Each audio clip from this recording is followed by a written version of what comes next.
video games have come a long way. So why can't they do romance? Romance is important. Few things have as big an impact on our lives. Few things occupy so much of our thoughts. Few things motivate us to do as many of the things that we do. And so it's no surprise that when it comes to art, romance is everywhere. Except in video games. And even if you don't think romance is important, you can't say it's not profitable. Romance is the best-selling book genre by a wide margin, with more sales than the next two largest genres combined.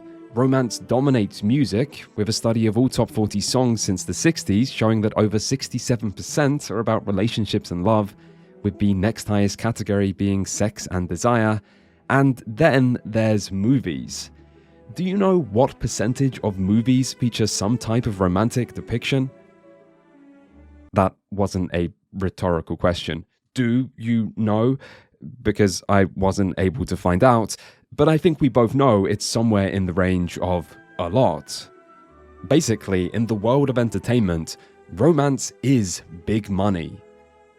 Except in video games, the largest entertainment medium in the world, which almost entirely lacks the most profitable type of story and subject matter. And this doesn't seem to be the result of a lack of demand. Romance doesn't show up often in games, but when it does, it seems to sell. Romance is often the most talked about part of the games it does feature in. It's a frequent thing for audiences to ask to be added or expanded. It's a key part of a lot of fan content of all different kinds. It clearly generates a strong emotional response in players, and while its overall role in gaming might be small, that role has still clearly grown over time. So the signs seem to show that many people do want romance in games, even if most people haven't paid those signs much attention. And yet, despite all of this, in gaming, romance still seems to be largely avoided, which begs the question of why? Why is there a lack of romantic depictions in video games? Why does this seem to be a challenge for the medium? What games have attempted this? How have they struggled or been successful? What is the romance genre in gaming? Does it even exist? And if so, what happened to it? What are its most important games? How did it start? How did it change? What might its future be? And why does any of this matter? Because I do think it matters. This subject runs deep, and the answers to these questions say something about the medium itself and what its strengths and limitations might be, and about us and what our prejudices and assumptions might be. So, welcome to an in-depth look at romance in video games. And yes, as seems to be the norm now, we will be starting with a brief history lesson.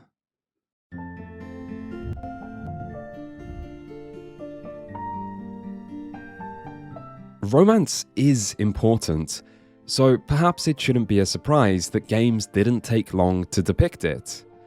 And what better example is there than Nintendo's 1981 arcade breakthrough? Donkey Kong has an important place within gaming history, and one of the reasons for this is because it was the first game to use cutscenes during gameplay to tell a story. This was difficult at the time due to technical limitations, meaning Donkey Kong had little to work with, and with what little it had, it told a story of Donkey Kong capturing the protagonist's girlfriend, who the player then has to rescue, with the player coming close but failing multiple times, before eventually defeating the ape and getting the girl. The damsel in distress trope went on to be a common narrative device in early games to provide narrative structure and player motivation. And you can question what message this might have sent. Some people famously have. But this also shows that romance did have a major role to play in gaming once upon a time, and was even the primary focus of the first ever visual story told in a game. But what about romance as the focus of gameplay? One early and atypical example is Sega's 1984 side-scrolling action game Girl's Garden from future Sonic creator Yuji Naka, which tasked players with collecting flowers to give to a boy at the end of each stage in an attempt to appeal to a female audience. Still, most early examples weren't quite this innocent, because the main origin for romance-focused games was eroge, Japan's erotic video games. And it was eroge that led to the first ever dating sim in 1985 from developer Just. Tenshitachi no Gogo, or Angel's Afternoon, was a graphical adventure game with adult content that featured a lot of future genre staples, including an anime art style, a high school setting, and the primary objective of winning over an attractive girl, in this case Yumiko Shiraishi, the star of the tennis club. The gameplay revolved around interacting with environments through text commands and talking to various other characters, all to bring you closer to Yumiko to eventually win her affection. Tenshitachi marked an important step for the Bishoujo subgenre, which can be translated as pretty girl games and are a type of game focused on interacting with attractive girls. It seems interacting with attractive girls had a certain appeal to Japanese gamers, and other examples soon followed, like 1987's Nakayama Miho no Tokimeki High School. Miho Nakayama's Heartbeat High School featured a real Japanese pop idol who contributed her name and voice to this early dating sim that had players pursuing a high school girl modeled after her likeness. Still, for gamers, Miho Nakayama might not be the most famous name attached to this strange collaboration between Square and Nintendo, as this game was produced by Gunpei Yokoi, creator of the Game Boy and Game & Watch, directed by Yoshio Sakamoto, the future director of Super Metroid, designed by Hironobu Sakaguchi, the creator and father of Final Fantasy, with music from Nobuo Uematsu, legendary Final Fantasy composer, art from Takashi Takita, future Chrono Trigger and Parasite Eve director, and even additional help from Shigesato Itoi, creator and director of the Mother series. Meaning this Japanese-only proto-dating sim that I imagine very few people watching this have even heard of before, might have one of the most star-studded development teams in video game history, even if most weren't quite the stars they would go on to become at the time. The game itself was a largely text-based adventure game with dialogue and facial expression choices the player must make in a novel attempt to gamify social interactions. Still, its most notable feature was that players had to use information gathered in-game to phone a pre-recorded hotline and talk to the voice of pop idol Miho Nakayama, who the in-game protagonist is a big fan of, to ask her for help and get clues about what to do in-game. The big twist is that the schoolgirl you're romantically pursuing in-game, who just so happens to look like Miho, actually is Miho. She was just using a disguise to attend school and get away from the attention brought by her fame, with the best possible ending involving her quitting her idol career completely to run away with you. Here is where I would insert some age of consent comment about running away with schoolboys, but Miho Nakayama was high school age herself when this released, having already been a successful idol for several years, which makes me wonder what she might have thought about this best ending that involved quitting her career to escape the spotlight. Regardless, it's a fascinating game, not just for the many big names attached to it and its largely unknown status, but also for its strange blurring of the line between real-life attractive girl and fictional video game one. Still, the real breakthrough for dating sims didn't come until 1992, when eroge and visual novel pioneer Elf Corporation released Doukyuusei.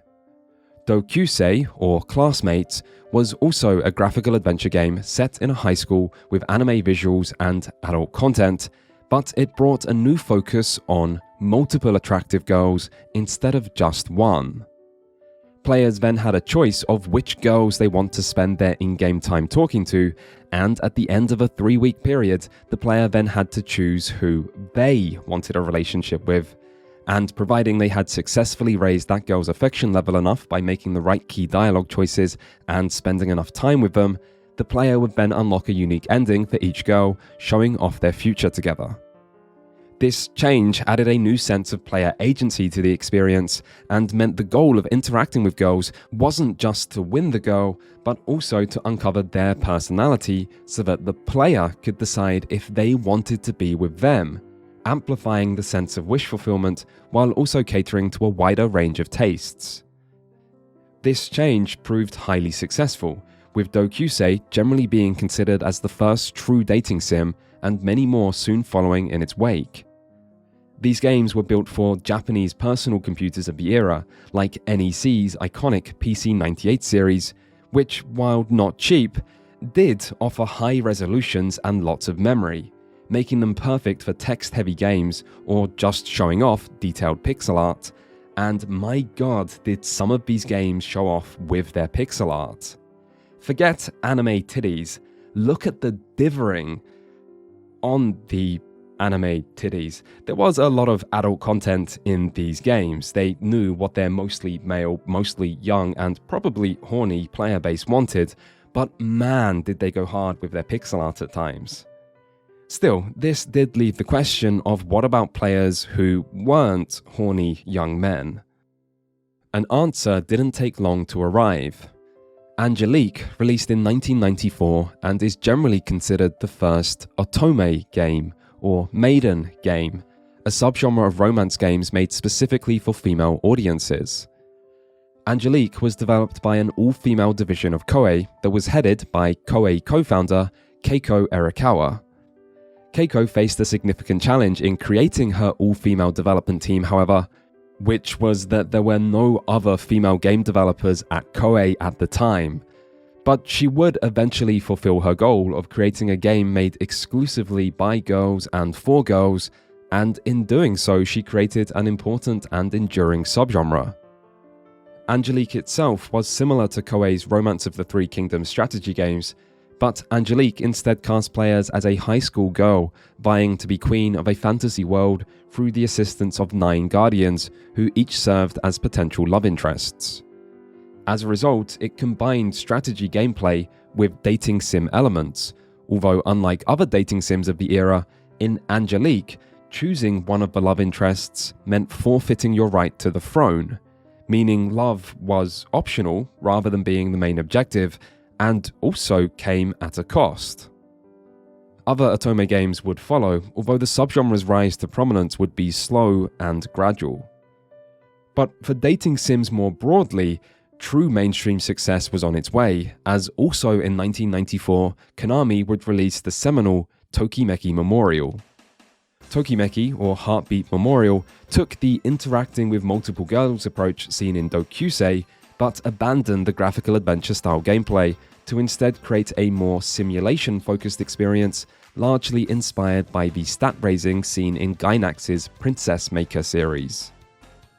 The result was something as much a high school simulator as a dating sim. Tokimeki Memorial also brought a high level of presentation, with lots of voice acting, lots of minigames, and lots of replayability, resulting in a high-quality game capable of reaching new audiences, which it did thanks to its removal of all adult content and subsequent release on all major platforms. Before this, dating sims and adult content were heavily intertwined, and the adult content was used as the primary selling point, being both the player's main objective and their main reward. But Tokimeki Memorial proved adult content wasn't actually needed, and that gamers did have an interest in romance beyond it. As a result, Tokimeki Memorial removed much of the taboo of playing a dating sim, and it reached genuinely mainstream audiences, with multimedia spin-offs and sequels soon to follow, and sales of over 1 million copies by 1996.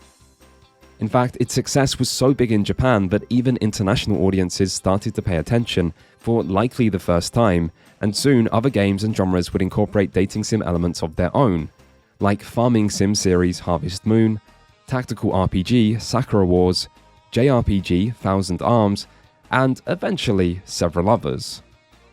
These games tended to include relationship-building systems within otherwise gameplay-heavy genres, making for a more gameplay-focused experience. But in other parts of the industry, romance was moving in the opposite direction. Visual novels have a complicated history of their own, with some of the complication coming from their inconsistent naming practices. But generally speaking, they're a form of interactive fiction that straddles the border between written work and video game. The genre would grow out of the earlier graphical adventure genre by removing gameplay elements to focus on just the writing and story, but the earliest examples tended to be horror-focused. This would change with 1997's Toe Heart from developer Leaf, which was a slice-of-life high school romance with a cast of various anime girls and 10 branching plotlines or routes associated with each girl. Toe Heart was successful and brought visual novels to new, non-horror focused audiences, and Leaf was soon joined by another soon-to-be prominent developer named Key, whose debut visual novel Kanon released in 1999. Kanon was again a slice-of-life high school romance with multiple routes for each main heroine, but this time the largely light-hearted and comedic introduction eventually gave way to dramatic and tragic plotlines designed to evoke a strong emotional response in players. It was this quality that led to a new name for this subgenre, Nakige, or crying games, where much of the appeal to players was this emotionally cathartic quality. Despite this, both Toe Heart and Kanon still contained adult content, even if it was only a minor part. Still, in time, these games would receive censored all-ages console ports, while later games from the same developers often removed adult content altogether, as visual novels came to detangle themselves from their eroge origins to be their own thing. Both Leaf and Key would produce many more romance VNs, with games like White Album, Toe Heart sequels, and the game I always dread having to say out loud in a YouTube video from Leaf, and Air, Clanad, Little Busters, and more from Key. Other developers would also follow, and soon visual novels diversified into other genres, with the multiple route approach pioneered by romance VNs going on to be applied to other non-romantic storylines as a general device to create player agency, rather than just a way to facilitate a choice of romantic partner. Meanwhile, more simulation-focused dating sims would also see continued success, with sequels to Tokimeki Memorial itself and other new competitors, the two best known being Amagami from developer Enterbrain and Love Plus from Konami, both of which released in 2009. Amagami impressed players with its complicated character storylines and moved the gameplay away from stat raising to instead focus more on narrative decision-making. Meanwhile, Love Plus, which could be seen as a spiritual successor to Tokimeki Memorial due to it also being from Konami, instead sought to innovate by focusing on what happens after the climactic confession scene that usually represented the conclusion of these games. Love Plus would also generate a bit of international attention because of this one time a Japanese man officially married one of its characters in a not actually official wedding service. Still, the most important successor to Tokimeki Memorial may have come from within the series, as in 2002, Konami would release Tokimeki Memorial Girls' Side, an otome-focused spin-off about dating high school boys. Much like Tokimeki Memorial before it, Girls' Side represented a real mainstream breakthrough for otome games, bringing in new fans and normalizing the idea of a game for girls about romance. From here, otome games would continue to grow, with them soon taking heavy influence from visual novels and moving away from more involved gameplay systems. So this meant that by the end of the noughties, romance in video games was alive and well, and fairly diverse. Visual novels, true dating sims, and otome games had all carved out their own niches within the Japanese gaming market, and all had successfully decoupled themselves from adult content to achieve wider acceptability and availability. Still, if you did want adult content, eroge also continued strong, with it also carving out its own niche in nukage, games where the erotic content is the primary focus and not overly bogged down by so much unnecessary plot. So, at the end of the decade, romance was flourishing by catering to different tastes, demographics, and targeted experiences, and the future looked bright. But there was one problem, and maybe you've realized what it is by this point. This is all just Japan. In fact, every single game I have just mentioned by name, with the sole exceptions of Harvest Moon, Thousand Arms, and Donkey Kong, were Japanese only. Even something like Kanon, a landmark visual novel from an incredibly beloved developer that has received 2 different anime adaptations, still hadn't had an English release at the time I was originally writing this, but this video has been in production for a while, so annoyingly, now it actually has had an official English release that appeared out of nowhere, and so I've had to go back and rewrite this bit.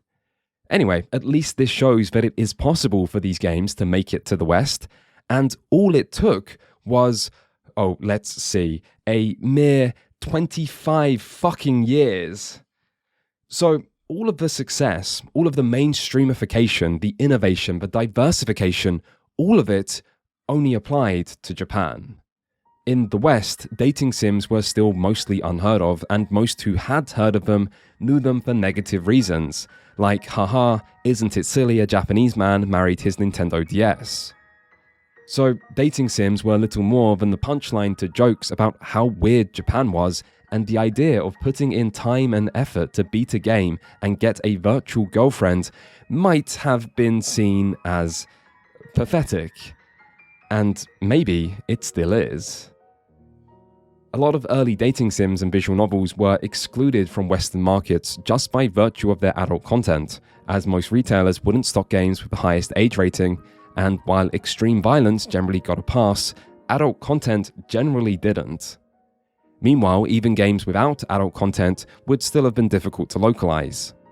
The 90s was a time when even Japanese games from popular series didn't always get English localizations, as Final Fantasy V and Dragon Quest V both show.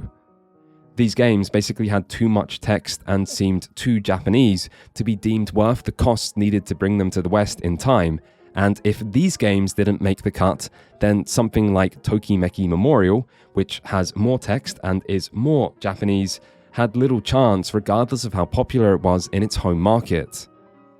And then, games which came after this benefited from those that went before them, often by building on top of pre-existing systems and being able to assume player familiarity with genre conventions. So, in some ways, the ship had already sailed, and that ship always faced a tough time in crossing the Pacific to conquer new lands that were already prejudiced against even the idea of a dating sim. But this meant the West was free to create its own unique take on romance as a genre. Except, it didn't.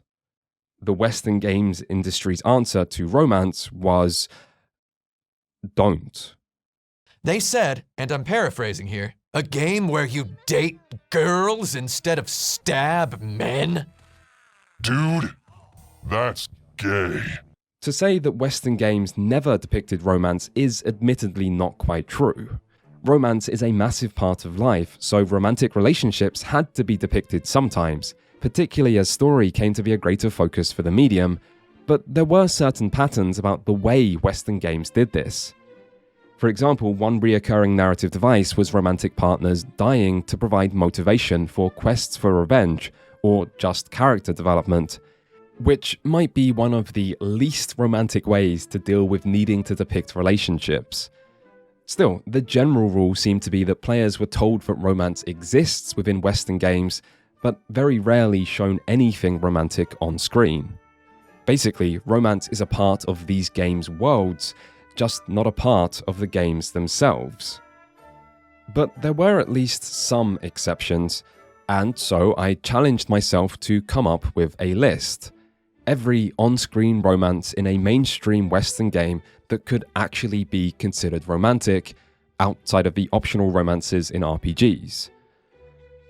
And there is The Secret of Monkey Island that has a relationship developed between Guybrush and Elaine that's central to the story, and helped by Monkey Island's strong writing. There is Prince of Persia, more specifically The Sands of Time, where the prince gradually falls in love with Farah, and there is a lot of tension and chemistry. And then there is Uncharted, which starts quite mundane, with the romance between the two leads almost seeming to be just out of some obligation to replicate a Hollywood action movie, but then grows exponentially more interesting as the series continues. leaving Nate and Elena as one of the best realized couples in gaming. And that is my entire list of really good examples, but there is also Sly Cooper, Brutal Legend, Enslaved Odyssey to the West, Heavy Rain, Metro Last Light, Wolfenstein The New Order, Life is Strange, Assassin's Creed, several of them actually, Spider-Man 2018, Days Gone, and that's it. That's every example I could think of. And it's worth keeping in mind that none of these games make romance a main focus.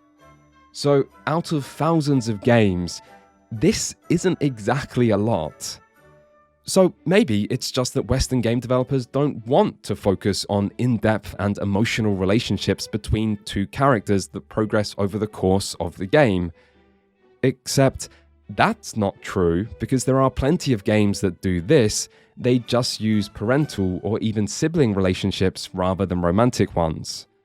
And these parental relationships often garner much acclaim for their depth and maturity. Meanwhile, the same can't be said for many romantic depictions. In fact, in the most recent game in the list I just provided, the romantic relationship was one of its most loudly criticized parts, with some reviewers even making comparisons to The Last of Us and God of War as to what the story should have been more like. I mean, what is this, a man and a woman getting married? What are you, gay? Wait, sorry, wrong decade. What is this, a man and a woman getting married? What are you, heteronormative? Make it gay.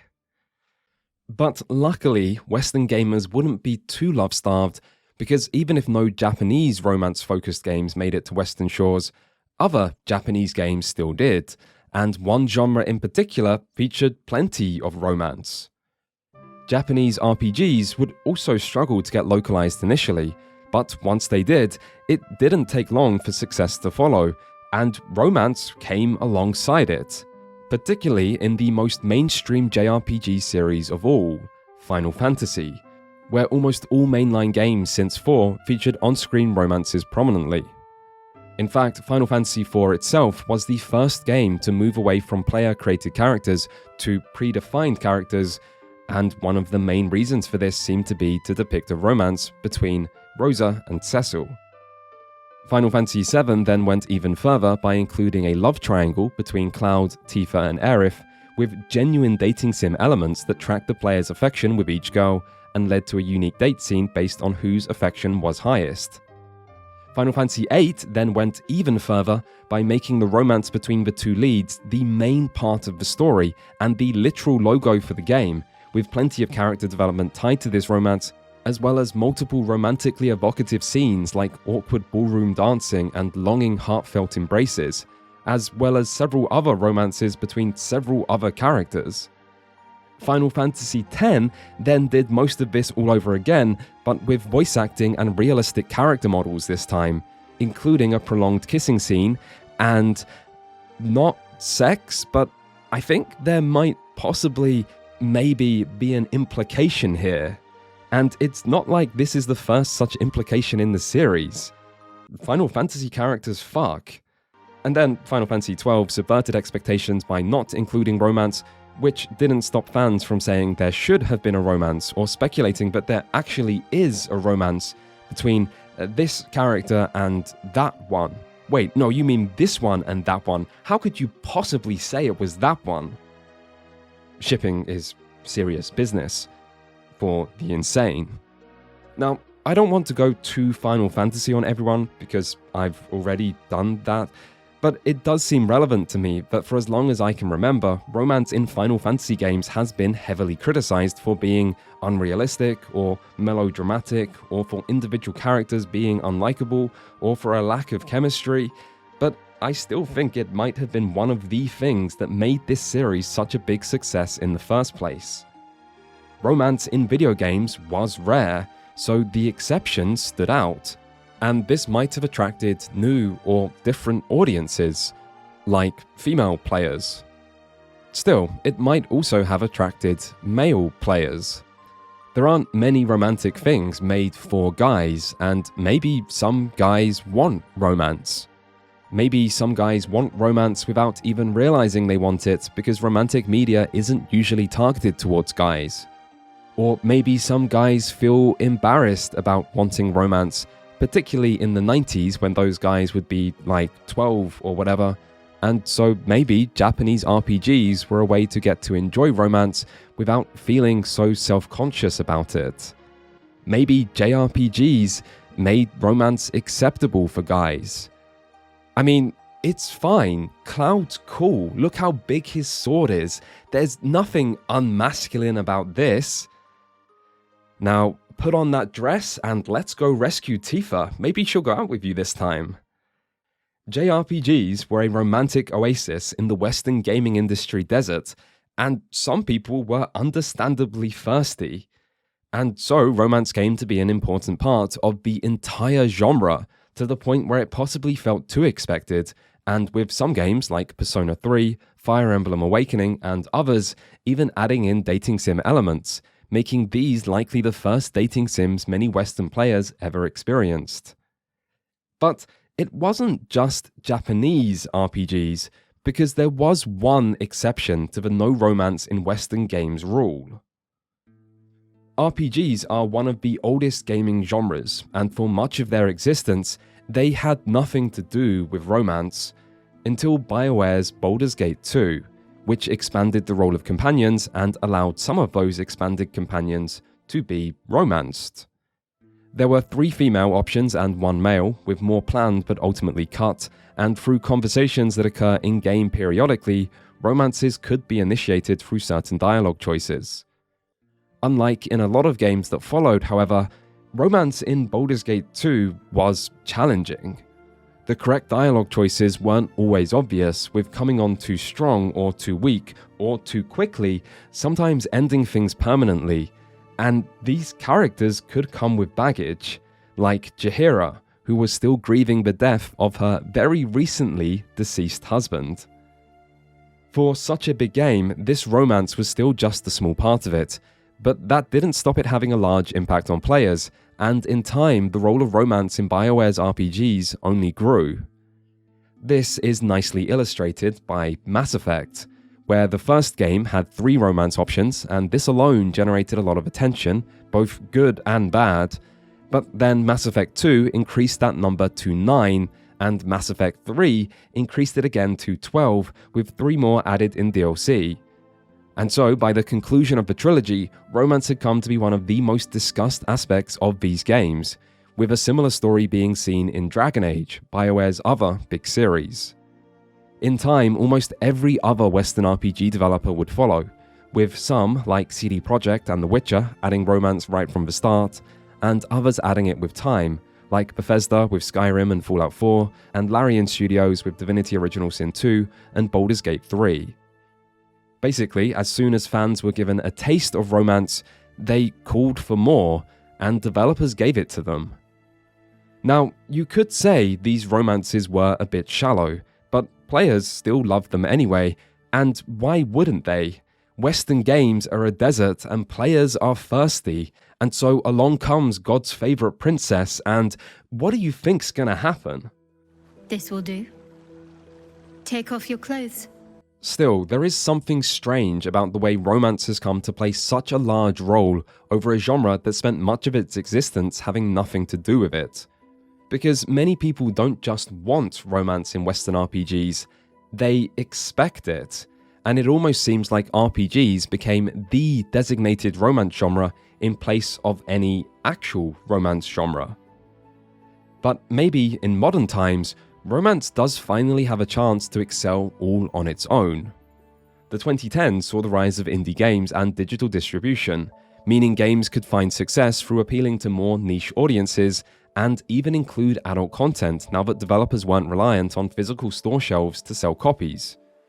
And indie games did bring a greater focus on romance, including in some of the most successful indie games of all time, like farming sim Stardew Valley or action roguelite Hades. Indie games also brought new co-op-focused romance games that were seemingly designed to be perfect for couch co-op sessions between partners, as well as a lot more LGBT representation, something Japanese games had often placed less emphasis on. Still, the biggest development the decade brought was surely the arrival of genuine dating sims, a genre so important in Japan and so ignored by the West that players could now finally experience for the first time. Sort of.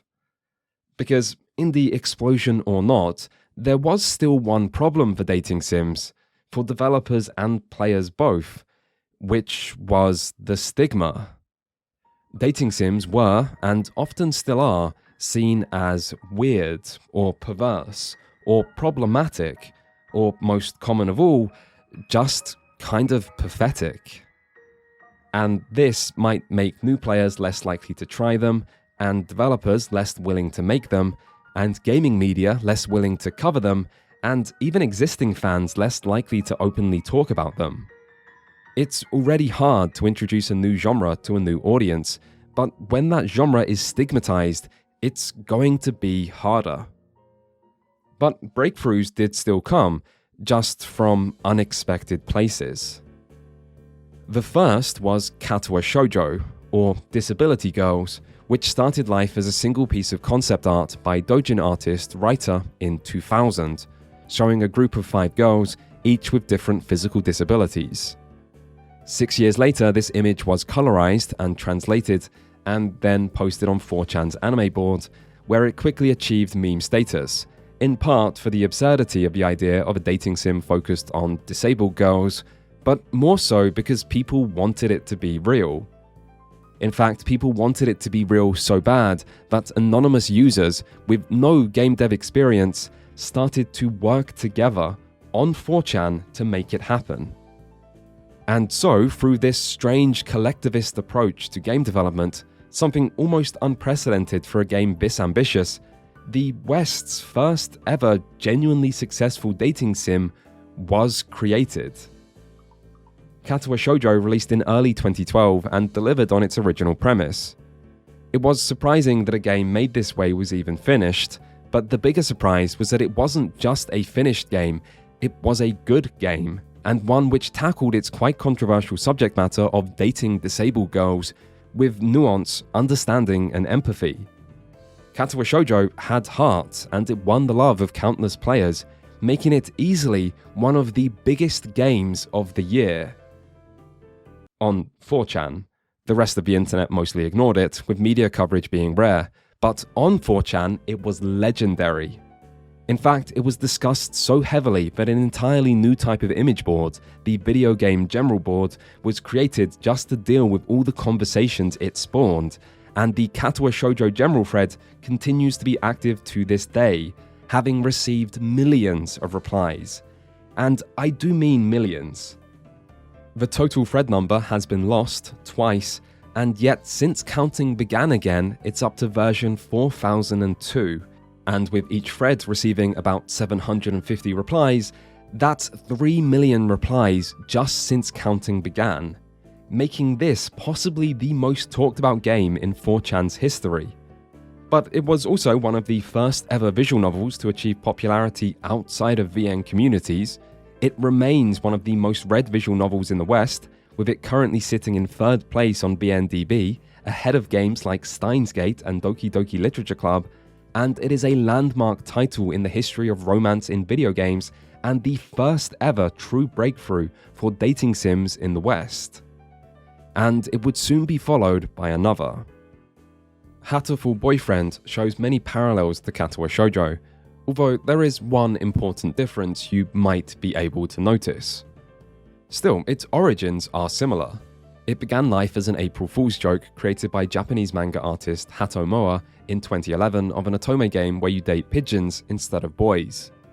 This joke proved popular, however, which led to a basic Flash game, which proved popular, which led to a full visual novel version, which proved popular, which led to an expanded version and plans for an official English translation, which proved popular and led to a high-quality HD remake, which proved popular and released on Steam and other platforms in 2014, although the first English release was in early 2012, just 1 month after Katawa Shoujo.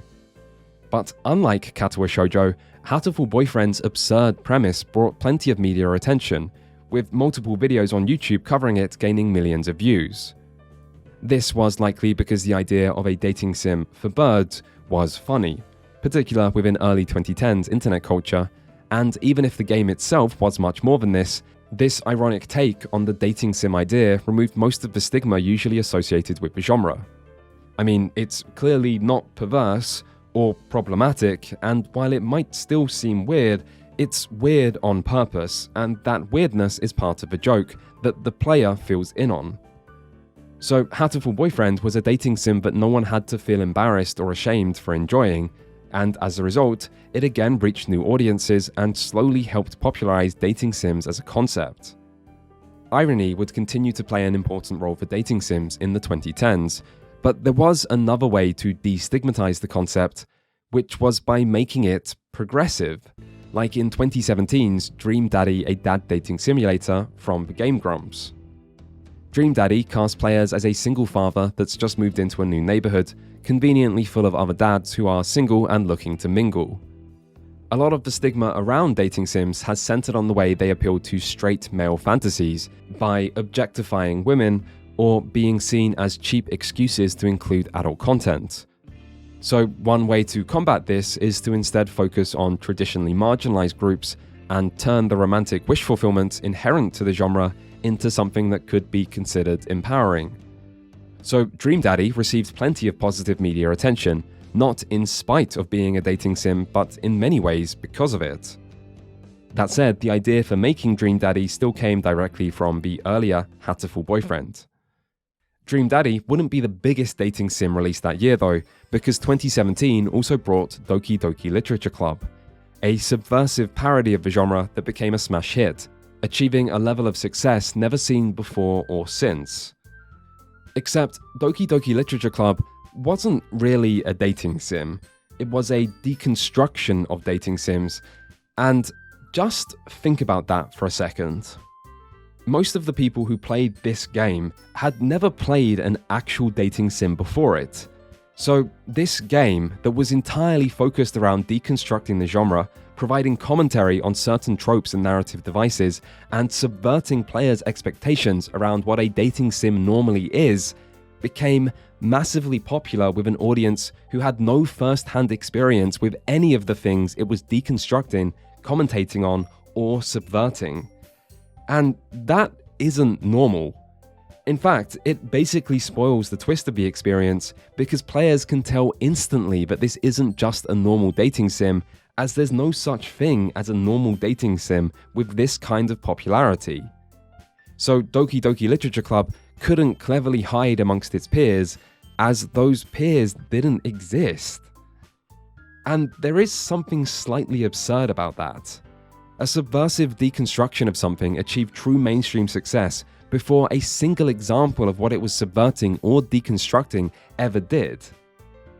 That said, Doki Literature Club was still an important step for dating sims and romance in general, for the simple reason that there's no such thing as bad publicity for something which usually gets zero publicity, and so its success brought more awareness that dating sims exist.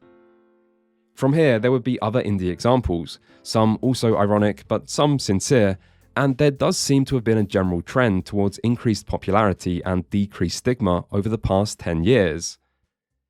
This wasn't just down to indie games though, as the 2010s would finally bring the arrival of Japanese romance games, which all started to appear at around the same time, suggesting the main driving force behind this was the rise of digital distribution. Regardless, this led to many popular visual novels getting official English releases for the first time, and in 2017, Steam even started to allow adult content on its platform, albeit with some restrictions, but this was still an important step for the genre. Otome games would also see major breakthroughs in this period, with Idea Factory's English release of Amnesia Memories in 2015 representing an important step for the genre.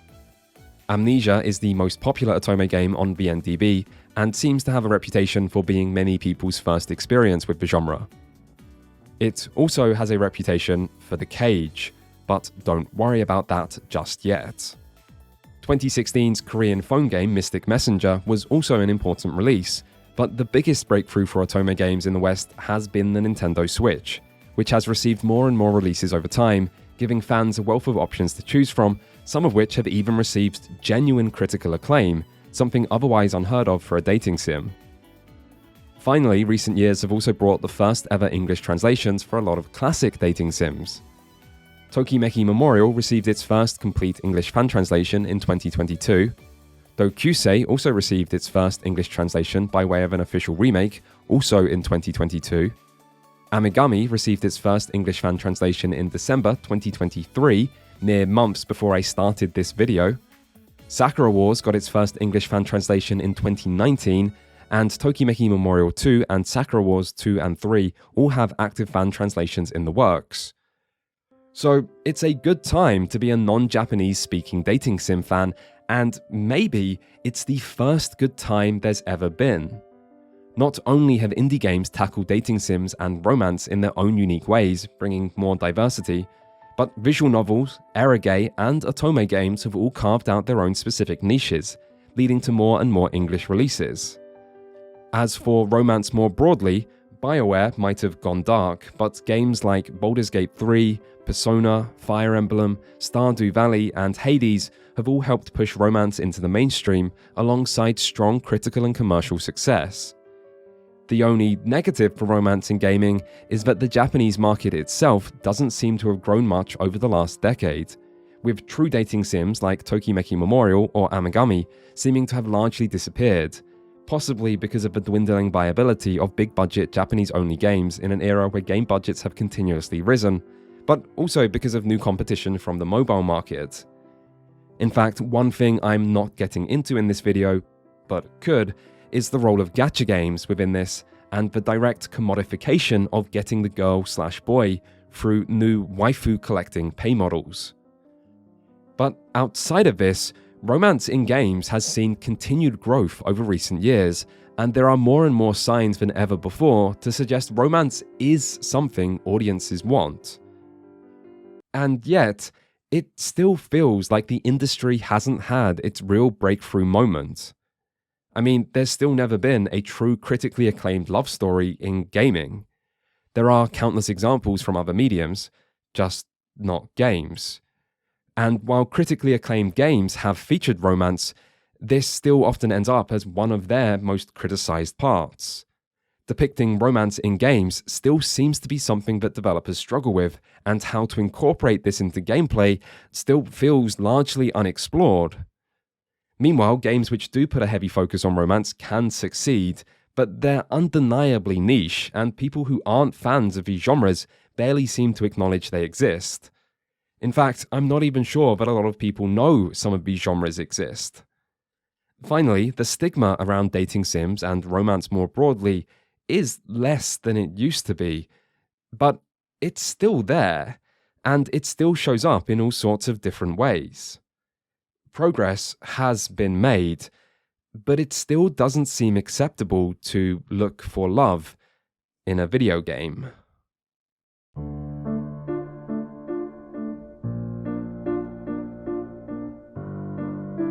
I guess this is about as far as we can go without talking about the stigma more directly. So maybe the best thing to do is ask whether it might actually be deserved. Of course, people should be free to play whatever games they want, but that doesn't mean those games are good, or not problematic in some ways, or not perverse sometimes, or that there isn't something pathetic about it. Love is important after all, so maybe people shouldn't be looking for substitutes in a game from a virtual bundle of pixels. And maybe the type of person who would be drawn to these experiences might be lacking in certain ways, like by being unsuccessful in life and wanting to enjoy something they rarely get, or maybe just being lonely. So maybe there is something pathetic about it. Or maybe games about romance might teach people the wrong lessons. Maybe they are inherently objectifying. Maybe they do represent something bad. Or maybe love is just so important that any attempt to gamify it will always just be reductive and misguided. It is worth at least questioning these ideas, but personally, I don't find any to be convincing for the simple reason that we don't apply this same logic to any other medium or any of the other things that games do depict. I mean, a lot of these ideas focus on the fact that love in a video game isn't real, and so therefore can't be meaningful. But, and I am sorry if I'm the one to break this to you, but video games themselves aren't real. Hell, fiction isn't real, it's kind of in the name, but that doesn't mean it can't make us feel things or have meaning to us. We consume horror media, and it scares us, and we find that exciting, even though it's not real. We see sad things like characters dying, and this makes us sad. Maybe we even cry over it, and this isn't real either. And we form attachments to characters in general. We like them in non-romantic ways, and this makes us care about what happens to them. And this isn't real. It certainly doesn't create a real friendship, but this doesn't mean it can't mean something, or is pathetic, or just shows someone has no actual friends. So, yes, love in a video game isn't real, but guess what? One of the main reasons we enjoy fiction is because we get to feel all sorts of different emotions about not real things. That's kind of the point.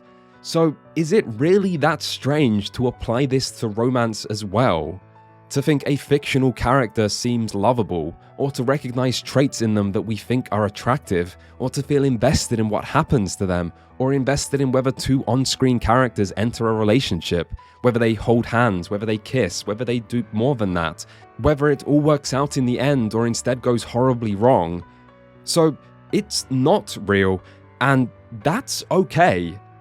Players can differentiate between games and reality, and if they couldn't, we'd have bigger problems than some gamers catching too many feels for cute anime boys and girls. I mean, through games we commit acts of violence, murder, war crimes, and often get rewarded for doing so, and somehow humanity has survived so far, so I think we might also survive gamers taking their fake childhood crush on a fake date to the zoo to make them happy and then feeling good about it. But there is wish fulfillment here. Taking a cute girl to the zoo and making her happy is kind of nice. It could be someone's wish. A lot of this stuff could. The affection, the drama, the spice, the acceptance for who you are, the hand-holding, the sex, the choice of person who loves you, the feeling of success, the happily ever after. Wish fulfillment is wrapped around romance's beating heart, and it always has been. But wish fulfillment itself isn't inherently bad. A lot of games allow you to be a hero or save the world, or just treat you like a badass, or allow you to live a comfy, idyllic life. A lot of games involve wish fulfillment, so if wish fulfillment alone isn't the problem, why is romantic wish fulfillment different?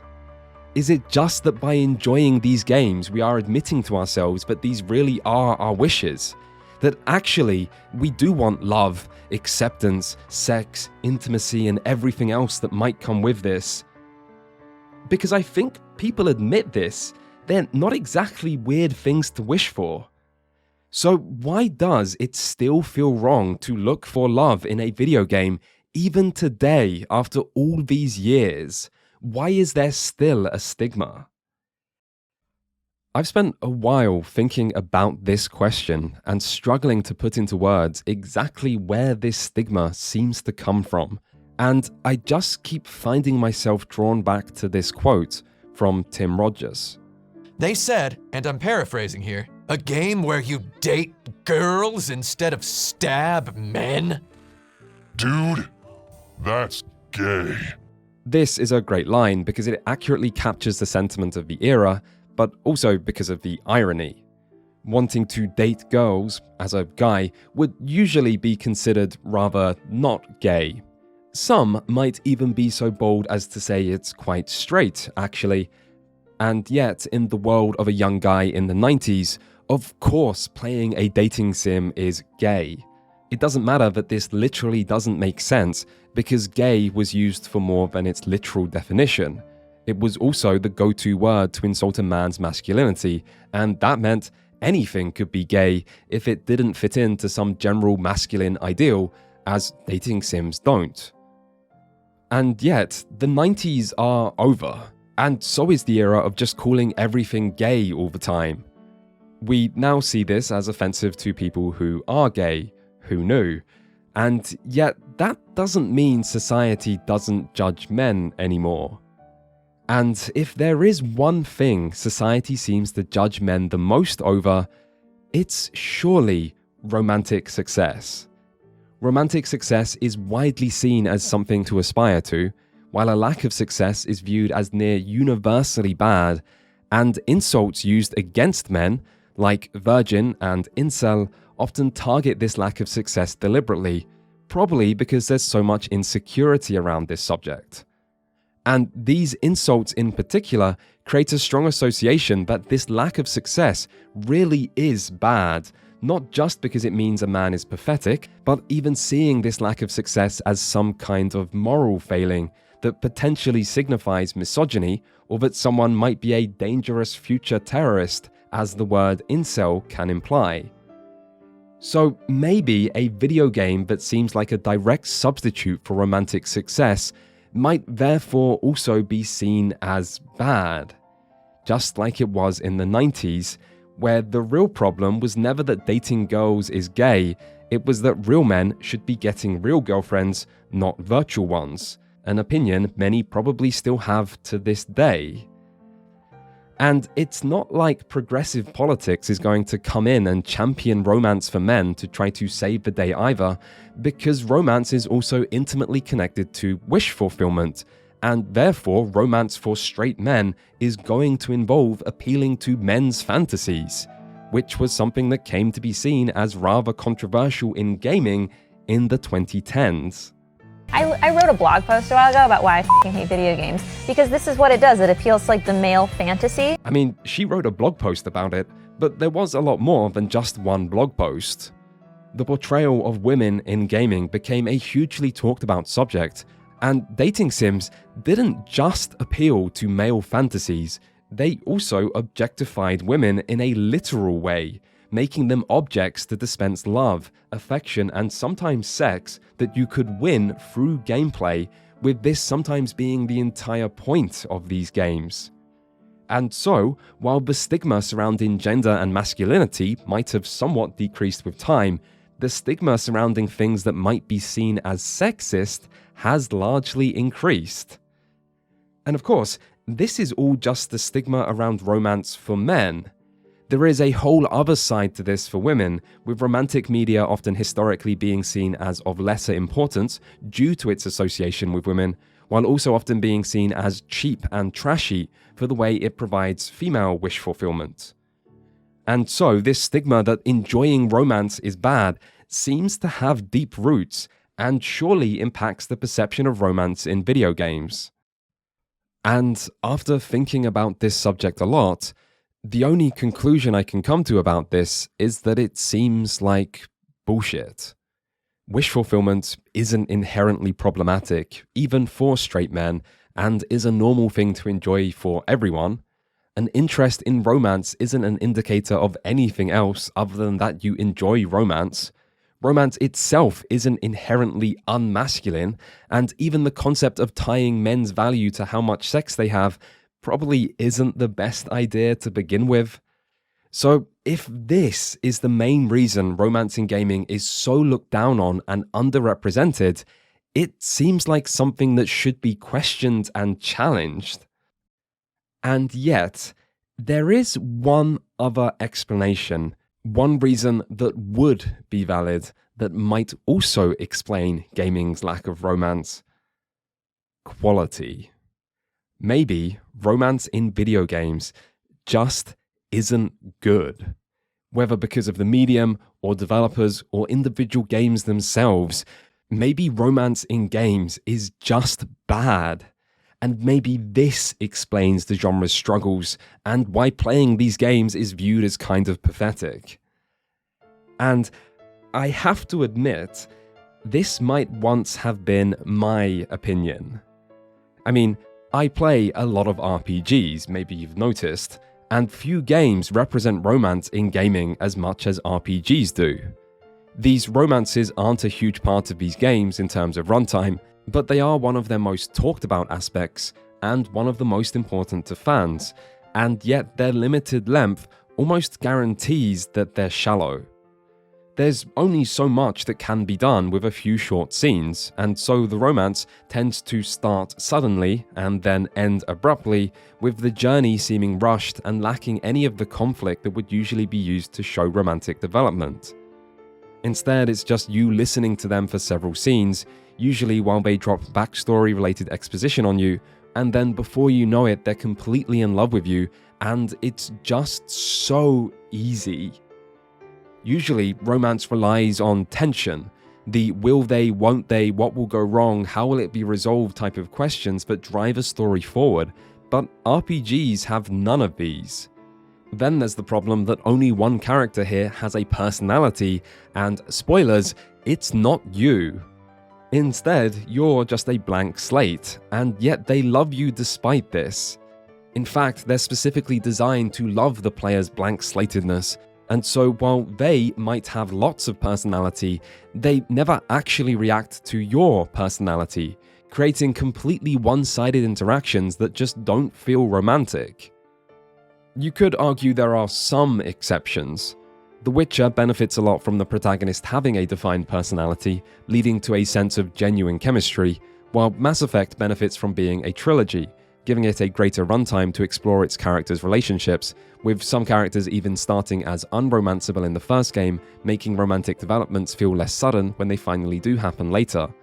But overall, in Western RPGs, romances usually just feel like distilled fan service.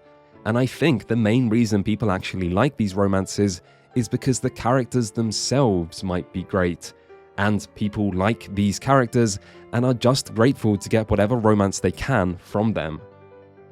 But what about Japanese RPGs, which instead usually opt for linear storylines with defined characters and so don't have these same problems? Well, while there might be some good romances in JRPGs, and some pretty bad ones, romances in linear stories have different problems, which is that players need to like both characters involved as well as liking and believing in them together as a couple. If players don't like one of the characters, they will probably dislike the entire romance, and maybe therefore the whole game. So by creating a linear love story, there's a risk of alienating some of the player base, and I think for this reason, games with scripted stories tend to be incredibly conservative, risk-averse, and unoriginal in how they portray romance. Everything feels rather archetypal and safe and bland, and that gets old. Finally, there is the problem of incorporating gameplay into romance, which should be the most exciting part, seeing as this is the part that's unique to the medium. The problem here, though, is that social interactions are incredibly complicated and nuanced. Humans have countless subtle facial expressions, we hide intent deep behind specific words, and much of how we communicate is done entirely without words, so how could you ever gamify something this complex? And so, instead, gameplay systems connected to romance tend to be so simple relative to their real-life equivalent that they border on absurdity. For example, in Stardew Valley, you raise a character's affection by giving them gifts twice a week, and speaking to them daily. This takes a long time, however, so it becomes an exercise in efficiency, handing out the exact same gifts to the exact same people as quickly as possible in a never-ending cycle until you've given them enough uncooked eggs that they decide they want to marry you. This is hardly a perfect representation of how this works in real life, but it gets worse. Do you know how I found my wife in Stardew Valley? I went for who seemed easiest, which was Abigail. She liked pumpkins, and I just so happened to get a big crop of pumpkins at the time I started paying attention to villager affection, making Abigail seem like the cheapest and therefore best option. But then, after I started being romantic, by stalking her every second of the day so I could map out her regular schedule for her weekly designated pumpkin giving, I decided, actually this girl is just too hard to locate. I mean, there comes a point where you have to ask yourself whether someone this hard to stalk is actually worth it. So I switched to Emily because she works at the bar, making her easy to find. I wasn't really fond of her personality, the whole crystal girl thing, but to be fair, I didn't actually realize she had a personality until I was already quite committed to the affection raising, and by that point, I was feeling too lazy to start over with anyone else, so Emily had to do. And that's how we lived happily ever after. I am being a little reductive here, but stuff like this is what tends to happen as soon as romance becomes a gameplay objective. Efficiently meeting objectives through busy work isn't romantic or realistic, and as love is an important and meaningful concept to us, it means it's always going to be difficult to represent and do justice through gameplay. And so maybe romance in games does just suck. Maybe it's shallow, pandering, alienating, unoriginal, unrealistic, unromantic, and devoid of the tension, chemistry, and conflict that are central to the genre. But to be fair, this is just romance in non-romance focused games. Most of these problems boil down to romance feeling tacked on, and it's not surprising it feels that way in these games, because it literally is. These games are trying to do many things, and romance is never the main focus. Their gameplay systems aren't designed with romance in mind, their stories aren't written to make romance the priority, and the screen time and resources allocated to anything romantic are usually pretty tiny. So, is romance in games actually bad, and this explains the lack of focus on it for the medium? Or is it the lack of focus on romance that's the problem, and this explains why romance in some games is bad? These are two fundamentally different explanations with completely different implications, so I feel like this is an important question. Its answer says something about the strengths and limitations of the medium, as well as the prejudices and assumptions that might be being made by players and developers. And the thing is, this question can be answered. You just need to play a large number of games that actually do focus on romance to find out. So, I did. That's what this video is, by the way, if you somehow still can't tell where this is going. Which still isn't easy. It's not like there's an agreed upon list of important romance games or well-known classics to stick to. But I did some research, traced the history backwards, looked a lot at the market where romance did get a fair chance, Japan, and played a lot of games, even ones I'd usually overlook, all to try to answer this question and shine a light on a part of gaming that almost everyone tends to ignore. So, let's look for love in a video game. In chronological order, obviously.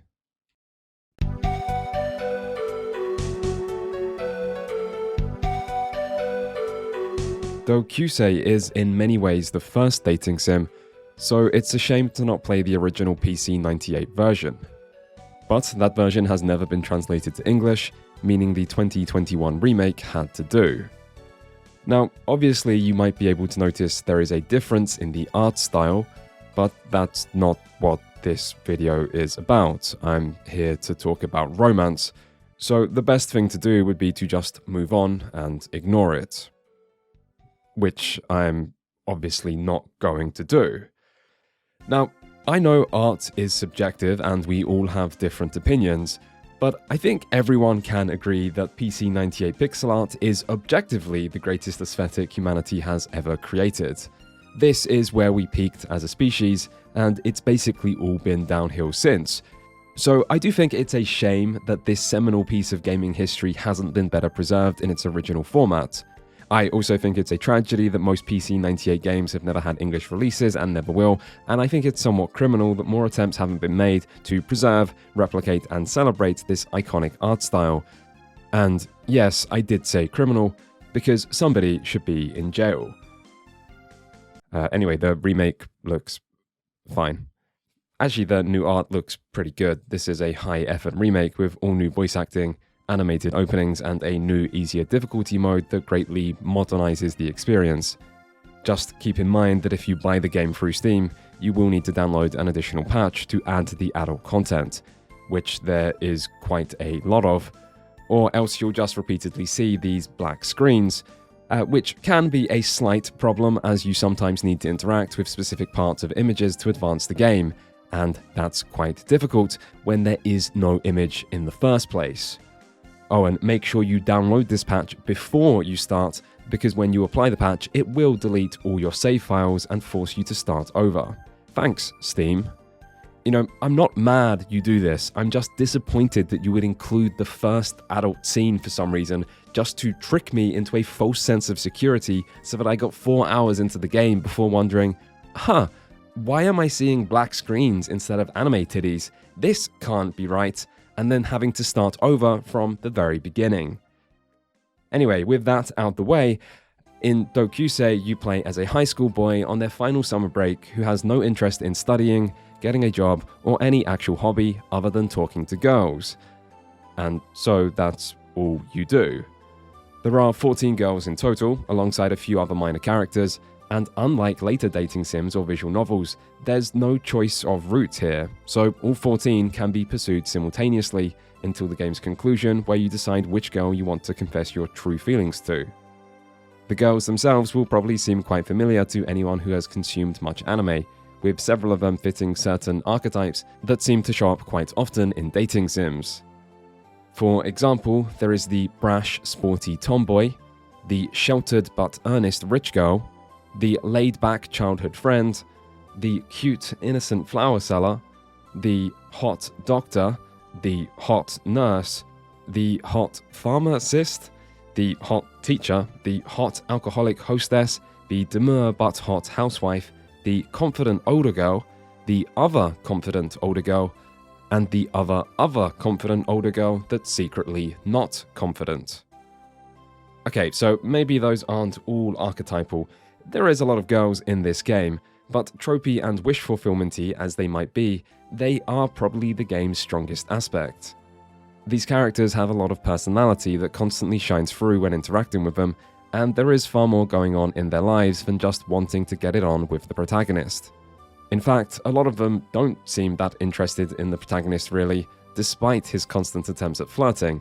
As surprising as it might be, older women with real jobs aren't always interested in dating 18-year-old high schoolers. Until you make it to the end of their story, having helped them with their problems, and then, providing you've made the right choices along the way, they generally do become quite interested in you. This is an adult game. There's even a mini-game. Maybe I can just show the icons to give you an idea. And speaking of the protagonist, he also has a strong personality, although not necessarily a good one. His personality is horny 18-year-old, which does at least lead to some good lines. Really, the writing and characters are where Doukyuusei is at its best, and even if the concepts sometimes seem unoriginal, the writers do still know how to have fun with them. But in many ways, this is the stereotypical perverted dating sim that people in the West might have imagined this genre to be. One thing you might not expect, however, is the gameplay. Doukyuusei is descended from graphical adventure games, which means there's a lot more interactivity than in a typical visual novel. For example, you can inspect different parts of most images, or different body parts, to hear the protagonist's thoughts on them, and in some scenes you'll need to find and exhaust all possible interactions to move the story forward. For example, this one time Ako went down a children's slide and got stuck. Because, well, maybe I'll let her explain. お尻が挟まって動けなくなっちゃった。笑わないでよ。本当に動けない。どうしよう。 But it's neither these sections nor the regular dialogue choices that make Doukyuusei difficult. Instead, the real challenge is just finding anyone. This game uses an overworld and a time system, and at different times, different girls show up in different places. If you head to the right place, you can interact with them, sometimes moving their main story forward or sometimes just seeing an optional scene. And this is a nice idea because it makes the experience feel much more immersive and interactive, except you never know where anyone is, and going to different places takes time. Not in-game time, it does take in-game time, but you have loads of that. No, real-life time, the more valuable temporal resource. These girls could show up anywhere. This isn't Stardew Valley where you can reliably learn a character's schedule. These girls really do show up in the most random places, sometimes in story-critical scenes.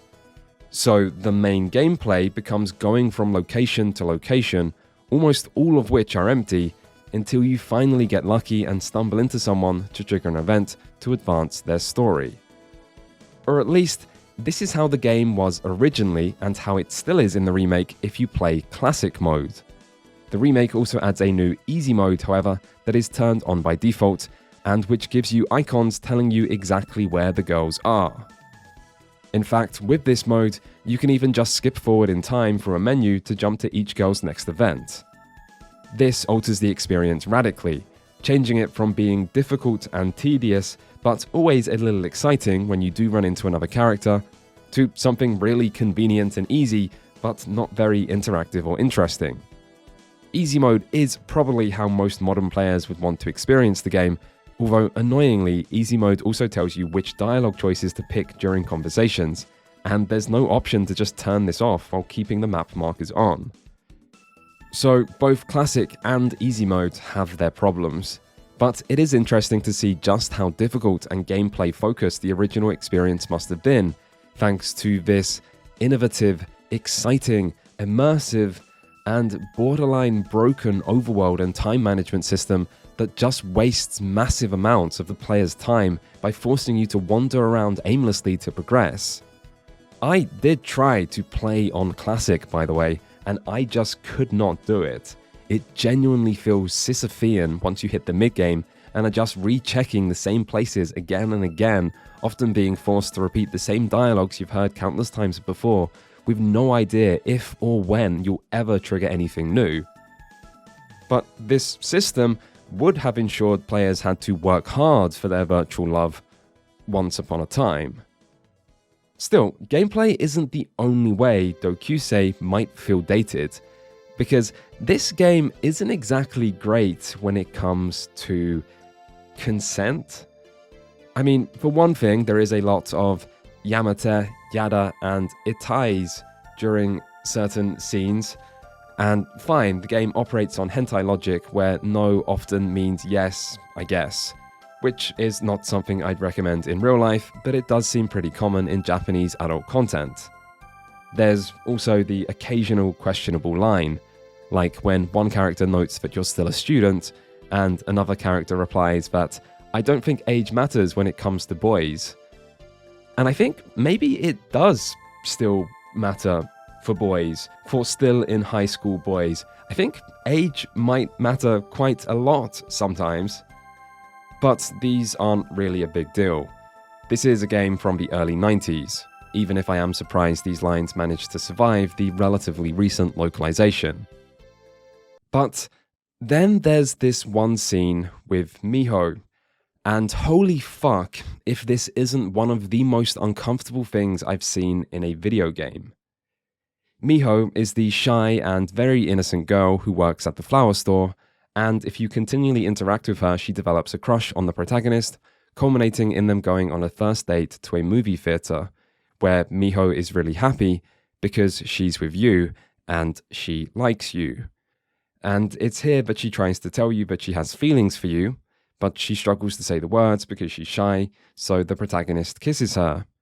And she says stop and that we're meant to be watching the movie, although she seems like she might have liked the kiss, so it's not a big deal, I guess.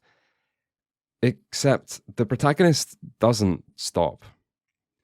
And we see his thoughts, so we know he knows he should stop, but in his words, he's really horny, and so he moves on from kissing to touching. And there's lots of touching, and Miho just does not enjoy any of it and continually asks you to stop, which the protagonist continually ignores. Now, during this, there is an option to try to calm down, and if you choose that option, it just doesn't work. The protagonist thinks, yes, I probably should stop doing this, and then something else enters his mind and he doesn't stop. So you have no choice but to keep going until eventually the movie ends, and then Miho runs off and avoids speaking to you again, which is understandable, seeing as you just sexually assaulted her. Now, immediately after this, I went back to an earlier save. I kind of didn't want my character to be an almost rapist, so I redid this date scene to prevent this from happening. Or at least I tried to prevent it, but it turned out that you can't, even if you pick all the worst options. Even stranger is that you're given choices multiple times during this date to avoid escalating things, like by taking a nap during the movie or just going home early. And when you pick these options, instead of just hearing the protagonist's thoughts, he instead addresses you, the player, directly. If you try to get him to take a nap, he pretends to go to sleep and then asks you if you're satisfied now. And if you try to send him home early, he tells you, the player, that if you want to leave, you go home, because he's not going anywhere. So if you try to stop this from happening, the protagonist breaks the fourth wall to start overriding your decisions and ensure the story plays out the way he wants, with him sexually assaulting Miho. It's like some subversive meta-commentary on dating sims as a genre and the dangers of objectifying women or something, except this isn't some deconstruction of dating sims. It's the first dating sim to ever exist. And I'm genuinely not too sure what to say about this. The game knows what the protagonist is doing is wrong and communicates this clearly to the player, so the intent doesn't seem bad. The game's saying that in the moment, people do sometimes go too far by not respecting other people's boundaries, and that's pretty fucked up. And this message is fine, it's admirable even, but by using sexual assault in this way, the game's also undermining the severity of it. What happens in-game is just too extreme, and the protagonist faces too little consequence for this, which inadvertently sends the message that, yeah, this is bad, but it's not that bad, which might well have been the attitude of some people in the early 90s. There are time and cultural differences involved here, and there are other parts of this game people might have problems with as well, just nothing this extreme. Outside of this, I think Doukyuusei is a good game, and really impressive when you consider how old it is and how little had come before it. Doukyuusei is boldly innovative, its writing and characters largely hold up and deliver plenty of entertainment, while also providing a lot of player choice, and there are some genuinely good story moments here. But it also feels like this game is conflicted between its two core identities, where on the one hand it wants to be this interesting game with a strong story involving romance that sometimes even explores serious and important topics, but on the other hand, it's wish fulfillment hentai. And the wish fulfillment and hentai do sometimes undermine the rest of the experience. And I generally don't have a problem with either of these things, but the result is something I wouldn't exactly describe as romantic. And so, at least at the birth of the genre, it's easy to understand why dating sims might have been stuck in Japan and looked down on in the West. They could be perverted and problematic, and the first game in the genre clearly shows this. But if this was the real problem with dating sims, it was a problem that didn't last long.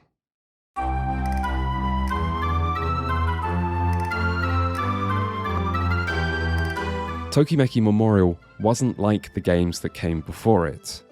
It removed all adult content, it moved the tone from humorous and horny to sentimental and sincere, and it changed up the gameplay by taking inspiration from the stat raising of the Princess Maker series. This makes Tokimeki Memorial feel as much like a high school sim as a dating sim, with the main gameplay the player engages with being selecting how to spend your free time each week over the course of 3 years, as you live out your normal school life while possibly dating various girls along the way. The school you attend has a local legend that any couple who confess their love to each other underneath a certain tree on graduation day will be blessed with eternal happiness. And that's about all you get by way of an objective or overarching story, with everything else being left up to you. The gameplay of raising stats is slightly addictive, but at its core it's remarkably simple.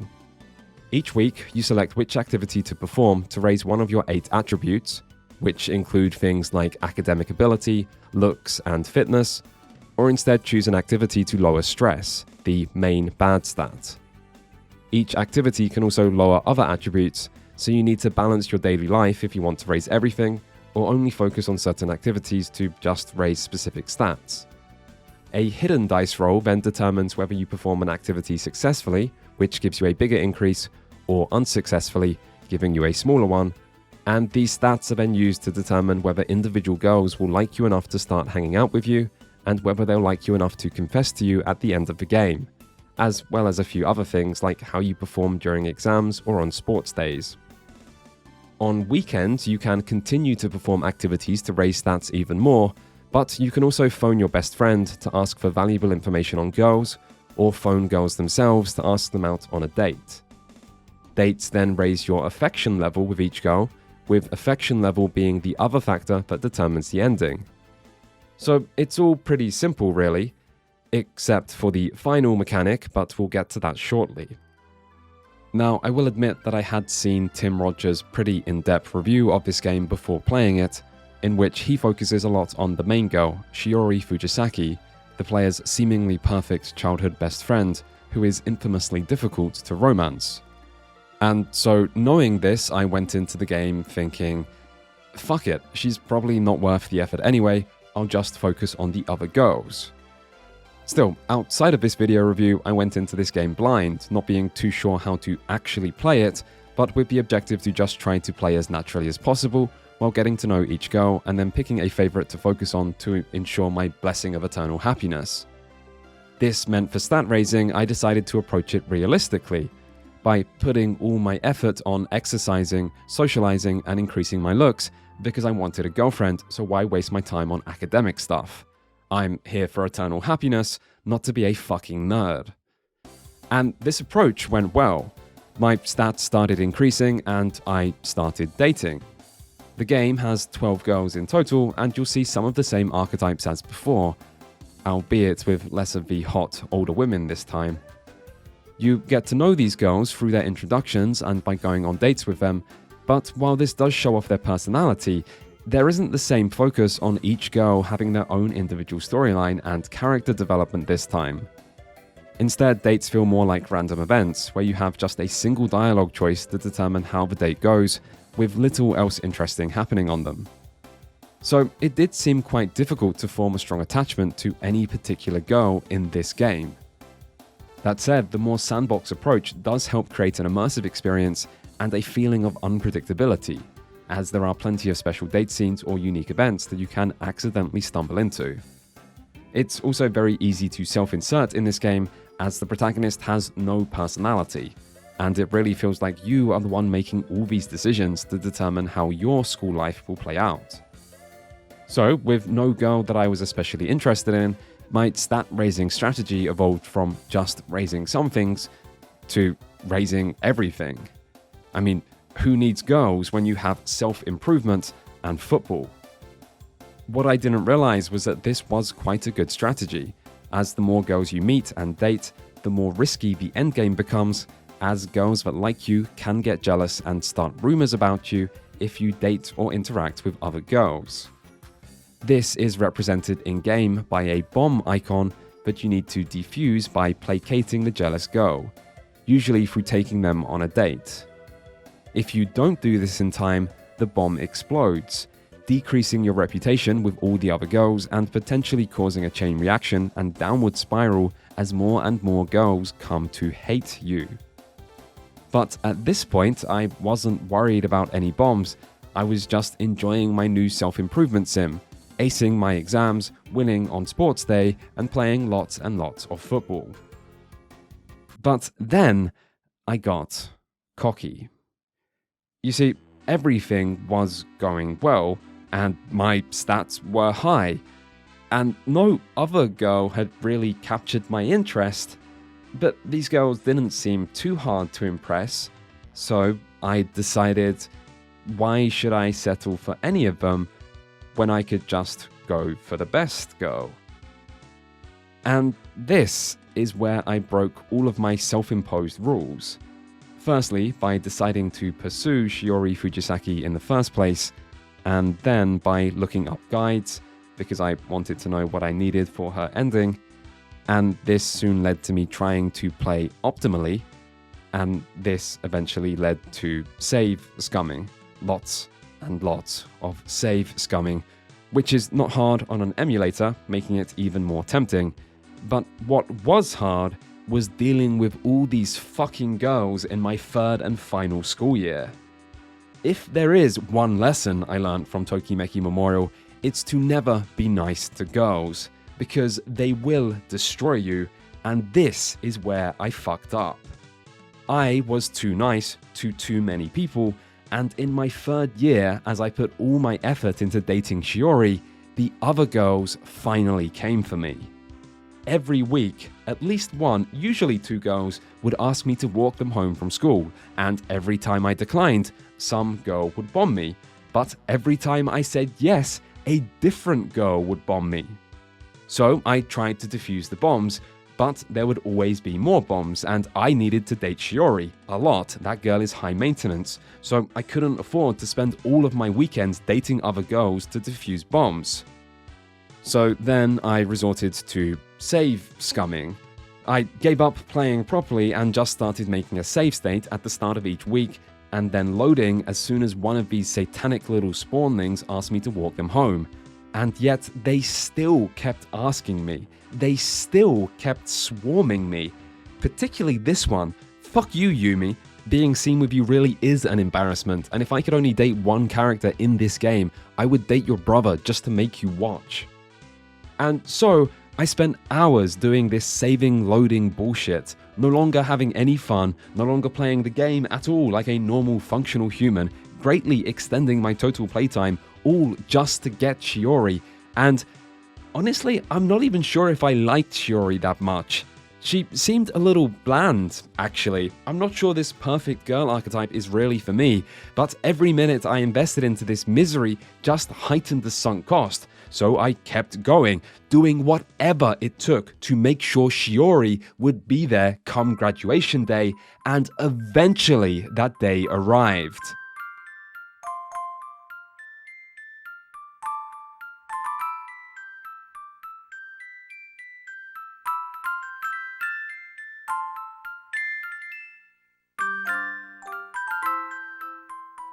This isn't Shiori, by the way. I know anime girls look pretty similar, but you can tell by the hair. Shiori has red hair. I actually really thought I had done enough, but I guess it doesn't matter. This is Saki, who seemed nice, I think. I actually didn't really know her that well, but I'm glad someone turned up here to help me get some of that eternal tree happiness, and it could have been worse. It could have been Yumi.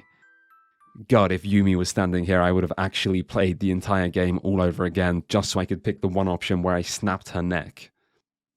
I wonder how many people believed that part in the last video. It wasn't true, by the way. I didn't replay anything. I just pulled the cutscene from YouTube because I thought it would be funny. Anyway, now you know. As for Tokimeki Memorial, it was a memorable experience, but again, it didn't exactly feel romantic. You know, I think I might have played the game wrong.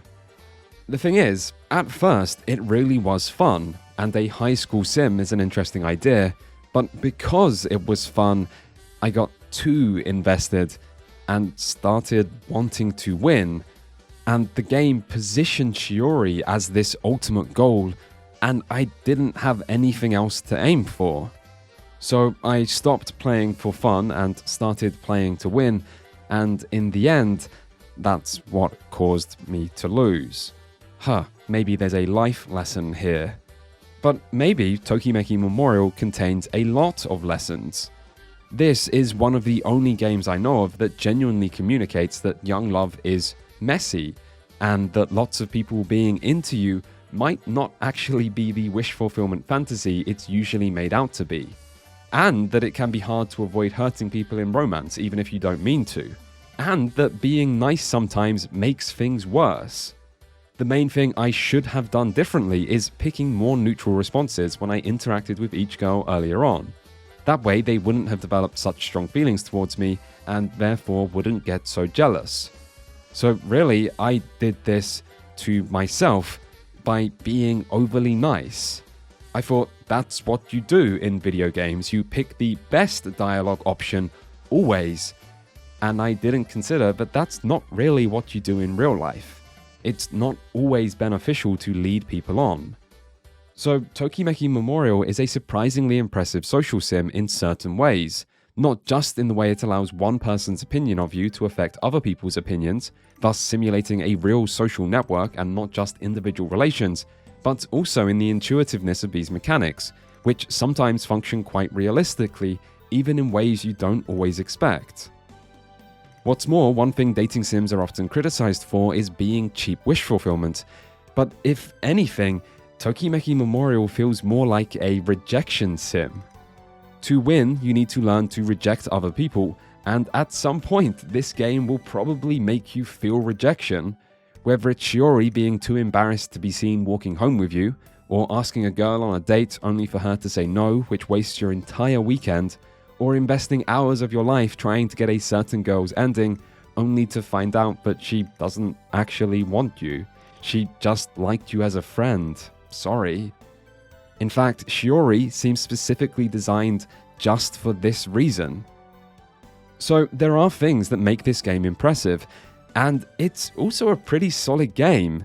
It's polished, there's lots of content, lots of replayability, lots of secrets, and the gameplay actually works. I do think this would get quite old quite quickly if you did replay this game much, but the core system of raising stats and efficiently managing your time is engaging and can incorporate a sense of challenge into romantic game design beyond the classic method of just making the correct dialogue choices. If Tokimeki Memorial does have an obvious weakness, it's that the girls themselves aren't that interesting. Without any dedicated story content, you only get a surface level understanding of who they are, and that makes it hard to have strong feelings for anyone. But this is something which could be improved without making other sacrifices, and Tokimeki Memorial proves the viability of its many innovative ideas. A sandbox dating sim with actual gameplay can work and can be kind of fascinating, while even having something meaningful to say about romance, and it can do all of this without the adult content or cheap wish fulfillment or anything problematic. So maybe this game could have worked in the West, and maybe if it did release, it would have changed how dating sims and romance was seen in video games, just like it seemed to do in Japan. But a game with this much text and voice acting was always going to be difficult to localize, and so, understandably, it never was. And this is what happened with most romance-focused Japanese games. But there were at least some exceptions.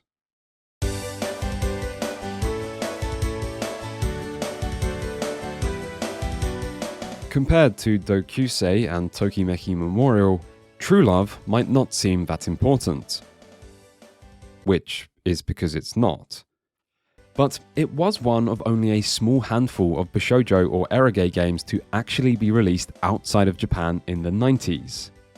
Most of these games came via publisher Just USA, and True Love is probably the best known of the bunch, while also being the most dating sim focused. So it seemed worth playing if only to experience at least one more game from this older era, as well as to see what a dating sim that did release outside Japan was actually like. True Love has also received a modern remaster, which you might think released in 2019, which was when it started being sold, but no, it released in 2022. The 2019 version was just a one-for-one port of the original PC release that was, some might say, dishonestly sold as a modern remaster, but then, 3 years later, True Love actually was remastered and ported to Renpai, and then the old 2019 version was just stealthily updated into being the new version. And that's pretty strange. Usually you make something first and then start selling it, not the other way around, but better late than never, I guess. In other ways, True Love is exactly what you might expect from a 90s dating sim. You play as a young Japanese university student, we'll come back to that bit, who needs to balance university with his quest to get a girlfriend. To do this, you select what activities to do each day, with each one raising a number of key stats that help determine your ending, a la Tokimeki Memorial, while running into various attractive girls whose stories each play out simultaneously over one in-game summer, a la Doukyuusei. There are 10 girls in total, including important dating sim archetypes like hot teacher and hot nurse, and there is adult content here, eventually. So basically, it's a cross between the two previous games. It's Tokimeki Memorial with added character stories and adult content, or it's Doukyuusei with the overworld replaced by stat raising. In theory, this means True Love solves the main problems of each of these games, but unfortunately, True Love also doesn't do either aspect as well as its inspirations. The stats and time management and overall school sim feeling is much more simplified and less engaging than Tokimemo, and the character stories don't reach the same heights or show off as much personality as Doukyuusei. True Love is also a smaller and shorter game with a runtime of only 5 or 6 hours and no voice acting, which might be one of the reasons it was localized where other games weren't. We'll come back to that as well. Still, at least the art is great, and it's still in all of its PC 98 limited color palette pixel art glory. And the music also goes quite hard, particularly the theme of love, which strategically oscillates between soft and sentimental and upbeat and energetic during certain important story moments. In fact, certain love-themed story moments were probably one of the highlights, because while they didn't offer anything particularly innovative, and I did only see half of the girls' stories in my one playthrough, I do have to admit that I like how into it most characters are. That doesn't always seem to be the case in Japanese media, but these girls didn't just consent, they did so enthusiastically and actively, and I thought that was quite nice. In fact, strange as it is to say, given what I know is coming up in approximately 2 minutes' time, but this game actually seemed somewhat progressive. I mean, there are a lot of the same story beats as in Doukyuusei, but modified slightly. For example, in Doukyuusei, you rescue your teacher from being sexually assaulted at one point, and then look after her afterwards, with a little fan service thrown in. But in True Love, your teacher rescues you from getting beaten up, and then looks after you. Also, in Doukyuusei, you go out drinking with one girl, and she gets very drunk, making what might happen later feel a little questionable. But in True Love, you also go out drinking with one girl, who then initiates a one-night stand with you, and then ghosts you, leaving you feeling taken advantage of. And I'm not saying this game is perfect, and you'll soon see why, but I would say the love interests in this game are shown to have a bit more agency this time around, and are not quite so deliberately pandering. But True Love goes even further than this, as there's actually 11 love interests, not 10, with the last being a guy, Kazuhiko, the archetypal best friend that helps you get the girl's character. This romance is pretty well hidden and wasn't something I'd ever have stumbled upon naturally myself. So when I did find out about it, my first thought was that it was going to be played for laughs and meant to represent a bad ending where you fail to get any of the girls, which is a pretty common concept in visual novels. But it's not that, it's completely sincere. Kazuhiko confesses his feelings to you, and you have a choice to return them or just stay friends, with the game ending by saying, "Who cares about girls as long as you're happy?" And that's nice. This is the 90s we're talking about, which makes this pretty inclusive. Anyway, one of the girls you can pursue and see scenes for, who's actually Kazuhiko's little sister, was meant to be 14 years old. So that's less nice.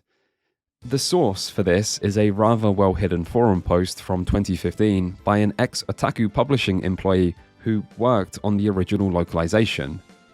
This post isn't technically verified, but it certainly seems legitimate, and they say the team made the decision to increase the age of all the girls while changing all references of school into university, which is why this university seems exactly like a Japanese high school, and making the too young to be in high school yet little sister now just a normal 18-year-old. Interestingly, this post also says the large amount of text in-game meant they couldn't afford to hire a professional translator, and so they just paid some random Japanese girl living in London to do it. So this might not be the most accurate translation out there. This post also says they rejected a number of other games due to underage characters or non-consent scenes, and that it was actually piracy that ultimately stopped them from publishing more games. So this post gives an interesting insight into what was going on in the world of dating sims and eroge outside Japan in the 90s, and clearly the adult content caused some problems, meaning it's hardly surprising so few of these games were localized. Meanwhile, in Japan, however, a new take on romance games was starting to get popular.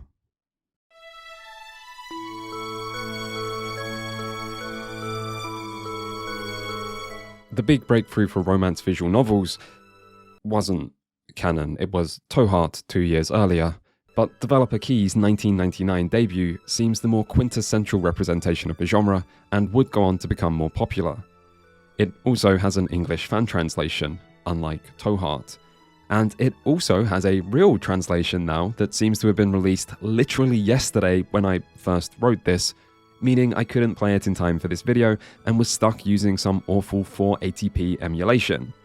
And yes, I'm sure there probably was a better way to emulate this, and no, I don't want you to tell me about it hundreds of times in the comments, because it's too late now. Visual novels had similar roots to the eroge and dating sims of the 90s, but they also came to have a major difference in being less video gamey and more novel-y, as the name might suggest. Some people don't consider visual novels games at all.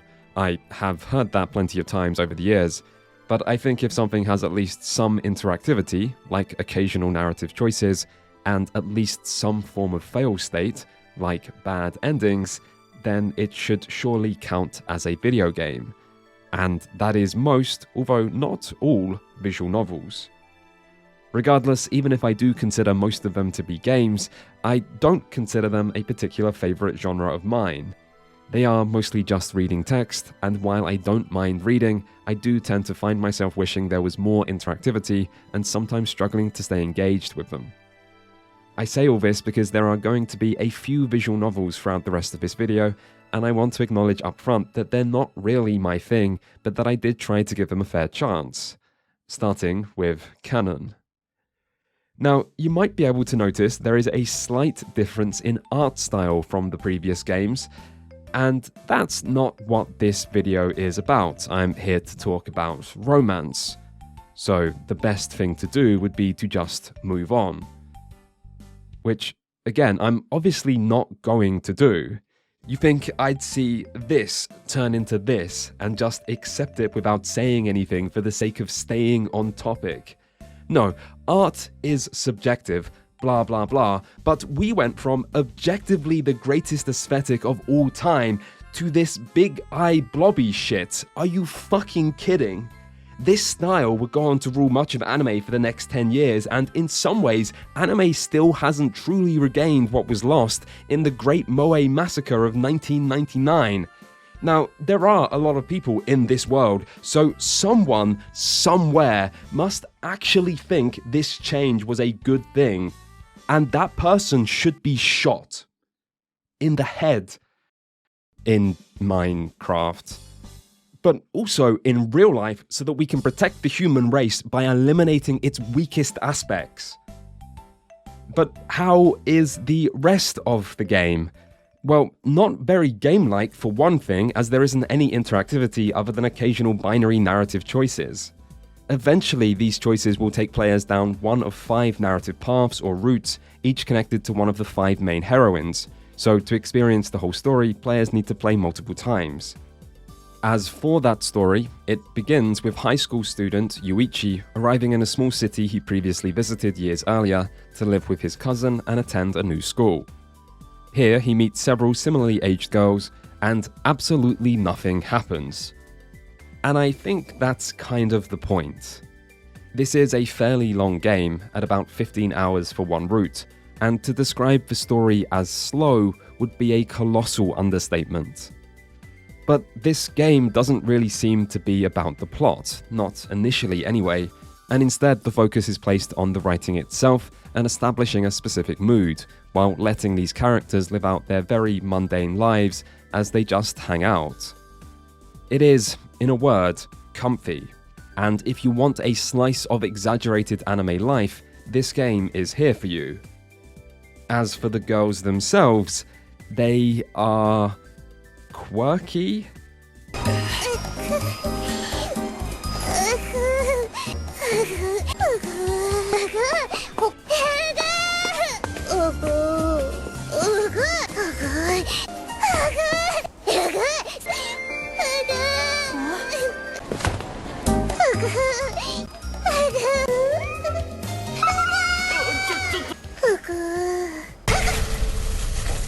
Honestly, anime girls of this variety feel a bit like an entirely distinct species that come with their own communication practices, behavioral habits, and basic anatomy.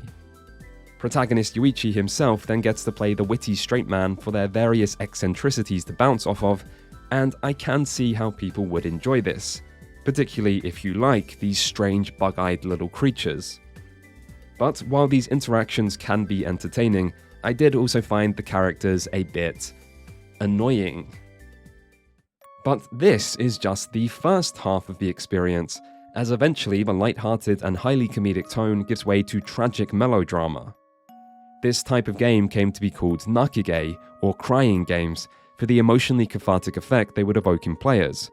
And this gradual change of tone, from light-hearted and joyous, to heartwarming and serious, to finally tragic and melancholic, was a deliberate formula employed by developer Key that would influence many future titles. I didn't make it to the tragedy part though, because I gave up. This is actually the only game I didn't finish in this video. In my defense, it's a long game and I had a lot of other games to play. This video took a while. So I only got about halfway, which was the point where things were getting serious and I was getting seriously bored. But I did come to an important conclusion, which is that of course a visual novel can tell a successful romantic story. This is basically a book with a choose-your-own ending, and any book that spends 20+ hours developing its characters and endearing them to the player can tell whatever story it wants. But for me, a big part of my interest in romantic games is how they use the medium itself, for better or worse, which Kanon doesn't really do outside of giving you a choice of which girl, none of whom I liked that much because I don't think I'm the target audience here. And that's fine. Books are very subjective, romance is very subjective, and it's okay that this wasn't for me. I think Kanon's pretty good in its own way, and it is easily one of the most influential visual novels ever made, so I'm glad I gave it a chance. From here, visual novels would grow and grow, eventually distancing themselves from the Erige label by removing adult content. Not canon, though. These characters fuck, and by the way, one of them is your cousin. Visual novels would also branch out into many other genres, and eventually even start to get official English releases, like Kanon, 25 years later. And yet, despite the way visual novels grew and evolved, the dating sim cornerstone of choosing which guy or girl you want to enter a relationship with did often remain, and in time visual novels came to be the most prevalent representation of the dating sim concept. But that didn't happen immediately, and more gameplay-focused dating sims would still produce a few more hits of their own.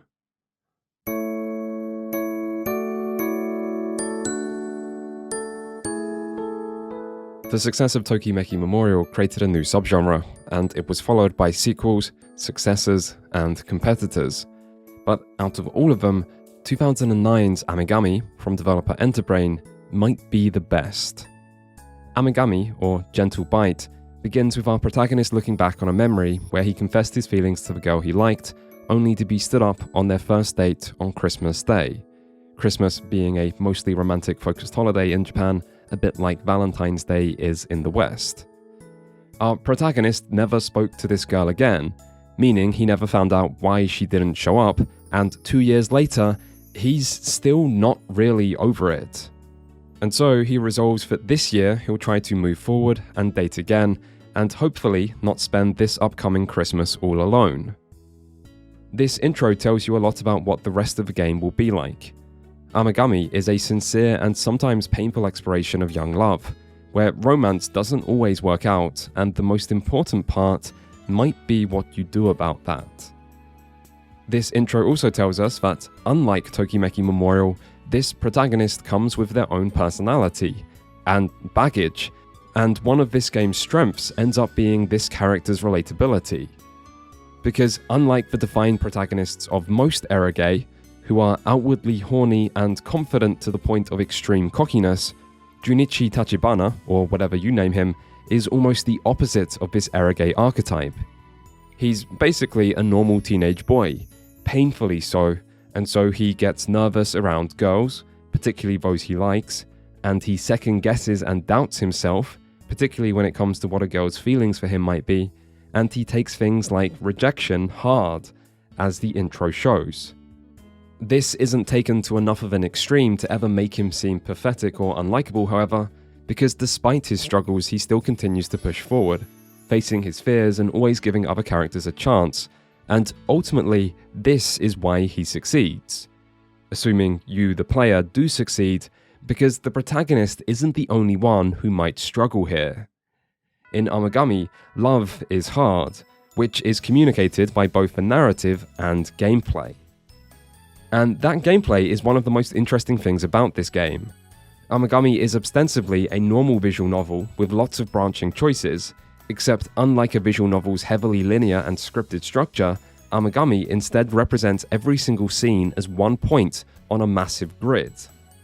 Most points on this grid are tied to one of the 6 love interests, and by completing one event, you unlock others connected to it, with events potentially chaining together to tell an overarching main story, or just branching mini-stories, or possibly one-off scenes of little consequence. There's also a calendar system and 4 different time periods each day, with most events only being available during certain periods, and each event needing to be completed within a certain amount of time, or else it will close permanently, which also closes every other event it would have unlocked. So the main gameplay here is time management, and the main question it asks players is, what is your priority?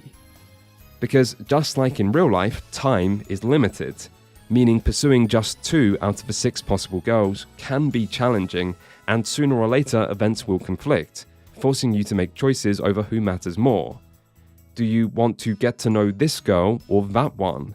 Is pursuing multiple routes worth the extra risk it might bring? And if you do have a clear favourite, do you want to push for every optional bonus scene with them, or trying to maintain real friendships with side characters? Almost every single scene you see in this game is a result of a choice you make, so it truly feels like you're writing your own story, and this provides far more agency than the typical branching visual novel would, while also allowing players to react to story events naturally in whatever way they want. For example, one character I tried to pursue was easygoing childhood friend Tanamachi, but she ended up being my third choice, so I didn't prioritize spending time with her enough to move the relationship into a romantic direction. But I still liked Tanamachi, so I kept doing her events when I did have spare time, and eventually this led me to seeing her hang out with another guy, possibly on a date. This makes the protagonist feel bad. He feels jealous, even though he doesn't have romantic feelings for her and doesn't understand where his own jealousy is coming from. But the way he reacts to this is left up to you, the player, not through a dialogue choice but just through the gameplay. Are you jealous? because you never have to hang out with this girl again. Time is a resource that can be spent somewhere else. Or are you fine with this and really do have an interest in her as just friends? Because if so, you can keep hanging out with her and the protagonist's feelings will soon be resolved, allowing a true friendship to be formed. For me, I did still want to be friends, but she was still my third priority. And so for the exact same reason I failed to romance her, I failed to build a true friendship. In the end, it just wasn't important enough to me, meaning it wasn't important enough for the protagonist, and the game's story reacted accordingly and somewhat realistically. It's very easy to want things, but making them actually happen requires work, and time spent doing one thing always comes at the cost of others. So the narrative ownership created by this has real benefits, and the grid system itself also cleverly shows off just how much content there is in-game, most of which won't be seen in a single playthrough.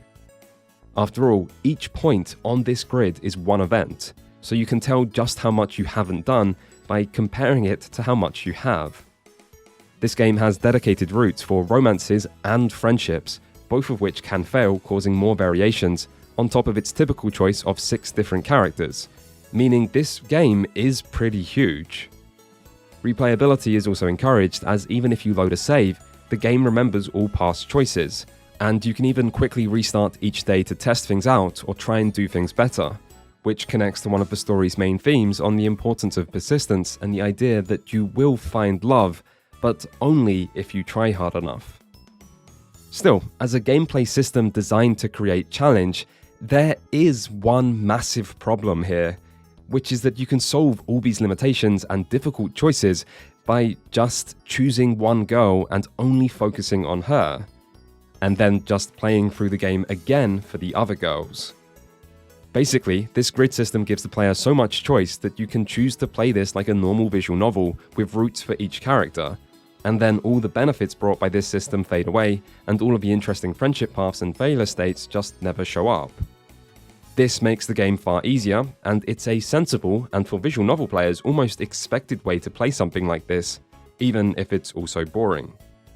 Really, the game needs players to take an interest in multiple girls and to approach this realistically, as if this is your one and only chance and you have to make the best of it by pragmatically pursuing multiple girls, or by just trying to maintain multiple friendships, just like you would in real life.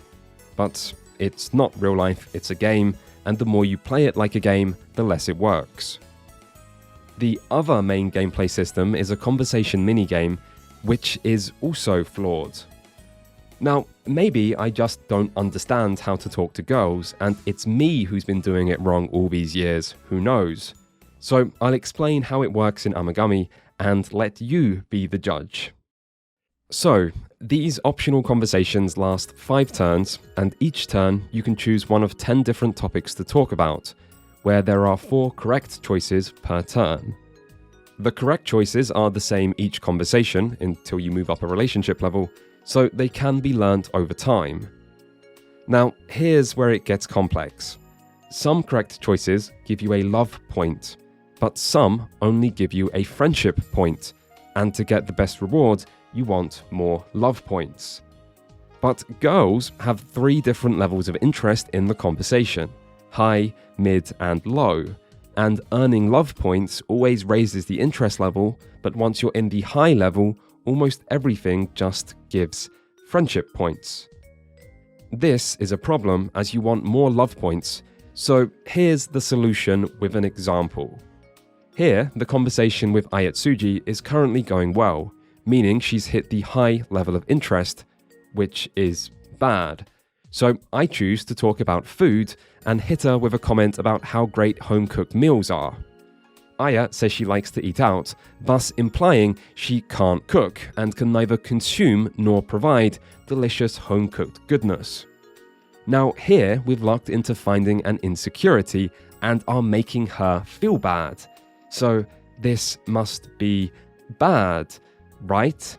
Wrong. This is good, great even, because now she is less interested in us, which means we can then raise her interest level again to gain more love points.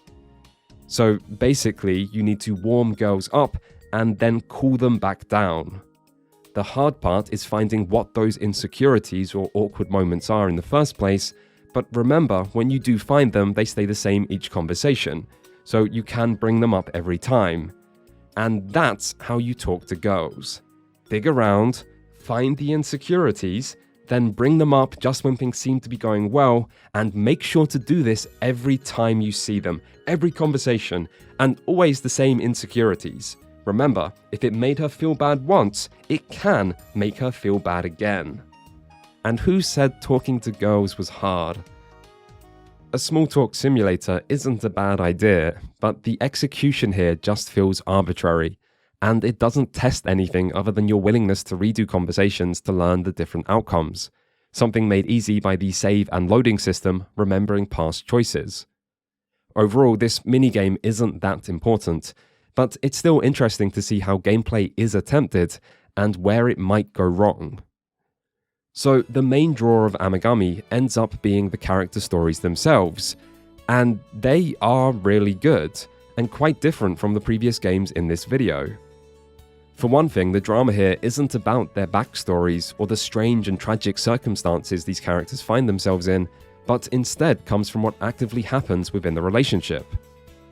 My favourite girl was Haruka Morishima, who is 1 year older than the protagonist and is perfect in just about every way.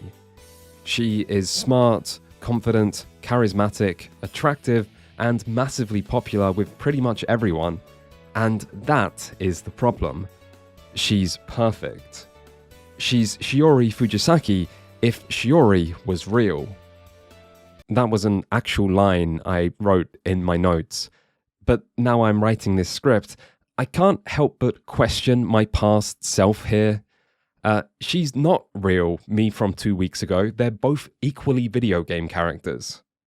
Anyway, Morishima is Shiori if Shiori was real.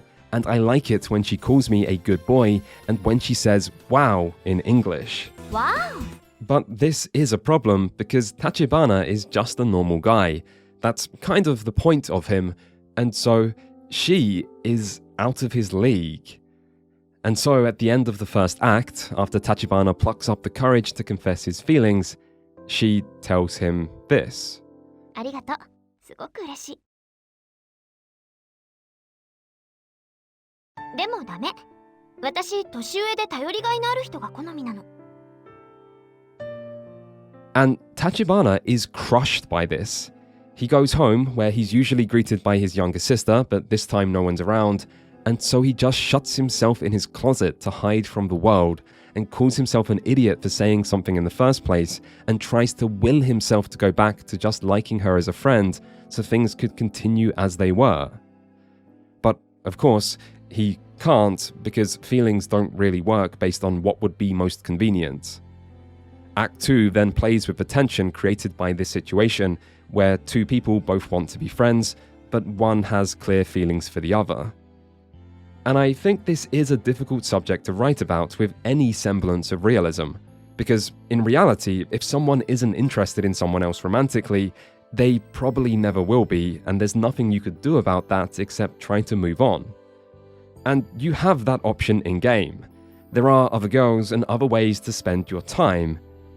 But if you do persist, Tachibana does the only thing he can. He keeps trying to be a good friend and being a better version of himself. He still honestly communicates how he feels whenever it does come up, and he never pushes Morishima to return his feelings or expects anything in return. And if you keep trying and make all the right dialogue choices and trigger the right events by being in the right place at the right time, and if you prioritize Morishima above everyone else, then yeah, maybe you get a good ending. And yes, this is wish fulfillment, and no, it's not realistic. But that doesn't make it cheap. I worked hard for this ending. I restarted this entire game twice. I ended up sacrificing friendships with other people because I didn't have enough time and Morishima was always my priority. I checked and rechecked time limits, loaded saves and restarted days just to make better choices, and in the end, it worked out. Because I made it work out. 9 times out of 10, Tachibana is not getting this girl, but this was the one, because I, the god of this virtual world, made sure of it. So, Tachibana does get lucky, but that is something which happens. Sometimes people do get lucky in life, and someone has to end up with Morishima, and it helps that Tachibana deserves it. He doubts himself and he struggles with confidence, but he's also shown to be consistently honest and hardworking and understanding of others. So it feels good to see things work out between these two characters, and it's not like this is sending a bad message. Because if there is one message communicated here, it's that love is hard and requires a lot of effort. And again, this message comes from the gameplay as much as anything else. The gameplay that is, in many ways, pretty bad, or at least sort of fundamentally broken, which still adds much to the experience by making events feel more meaningful and creating tension and providing player agency and keeping you engaged. This story wouldn't be the same in a normal visual novel, where a bad ending just means reloading and skipping through text to get straight back to the best ending that you always know is coming. From what I saw of other routes in this game, it also seems like there's a consistent focus on young love being emotionally messy, which it usually is, and is something not always effectively communicated by media. For example, on the always polite class representative Ayatsuji's route, you accidentally stumble across her secret diary, leading her personality to completely flip out of nowhere as she becomes borderline abusive towards Tachibana, and you realize that her perfect student routine is all just an act. And if your response as a player to someone threatening to blackmail you is to get the hell away, you can do that by just focusing your time somewhere else. But if you maybe want trouble, that's also an option. So Amagami is a better game because of its gameplay, and it combines this with interesting and sometimes genuinely romantic writing, as well as strong voice acting and good use of limited animations to really bring these characters to life.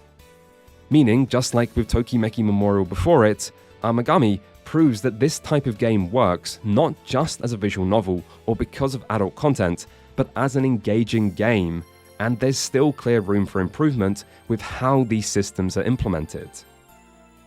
Unfortunately, for more gameplay-focused dating sims, Amagami would in many ways mark the beginning of the end. The same year it released was also the final year a mainline Tokimeki Memorial game was released, and successors from Enterbrain were received rather poorly, while the Japanese-only nature of this subgenre seemed to increasingly turn developers away as gaming moved into the HD era. It wasn't quite the end though, as romance in gaming did still make strides elsewhere.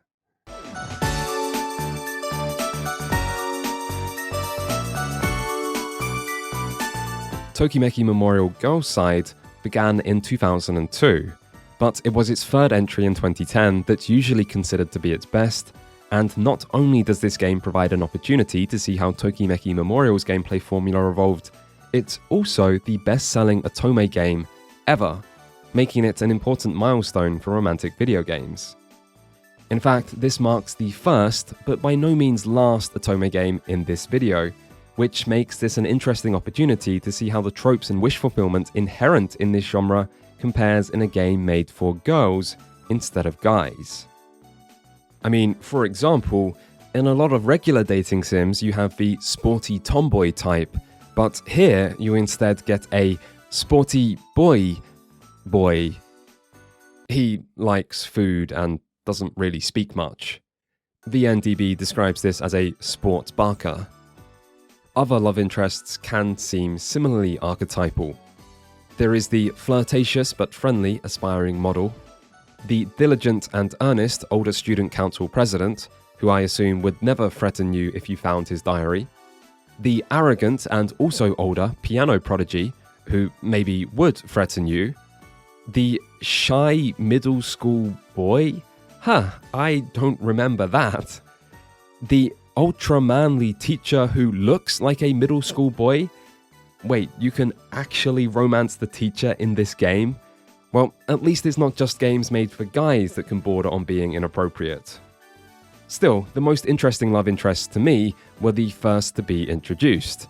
the constantly in trouble yet well-meaning bad boy brothers Ruka and Ko, one of whom is bright, charismatic and carefree, while the other is dark, blunt and reserved. But both of whom care deeply for each other and potentially you.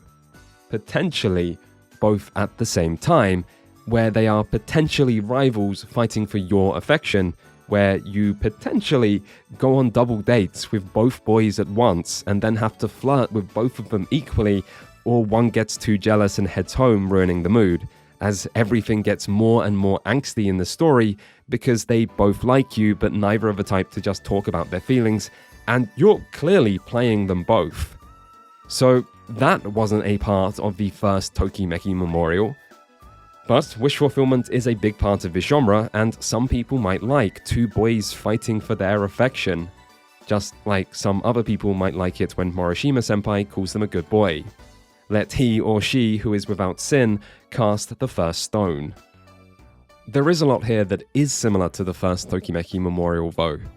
There's a similar framing legend, this time about a wish upon a primrose garden that will always come true, a similar school setting that once more covers 3 in-game years for you to play through, and the familiar stat-raising gameplay that has you choosing an activity each week, with phone and dating options also available on weekends, as you try to manage your time and balance your attributes.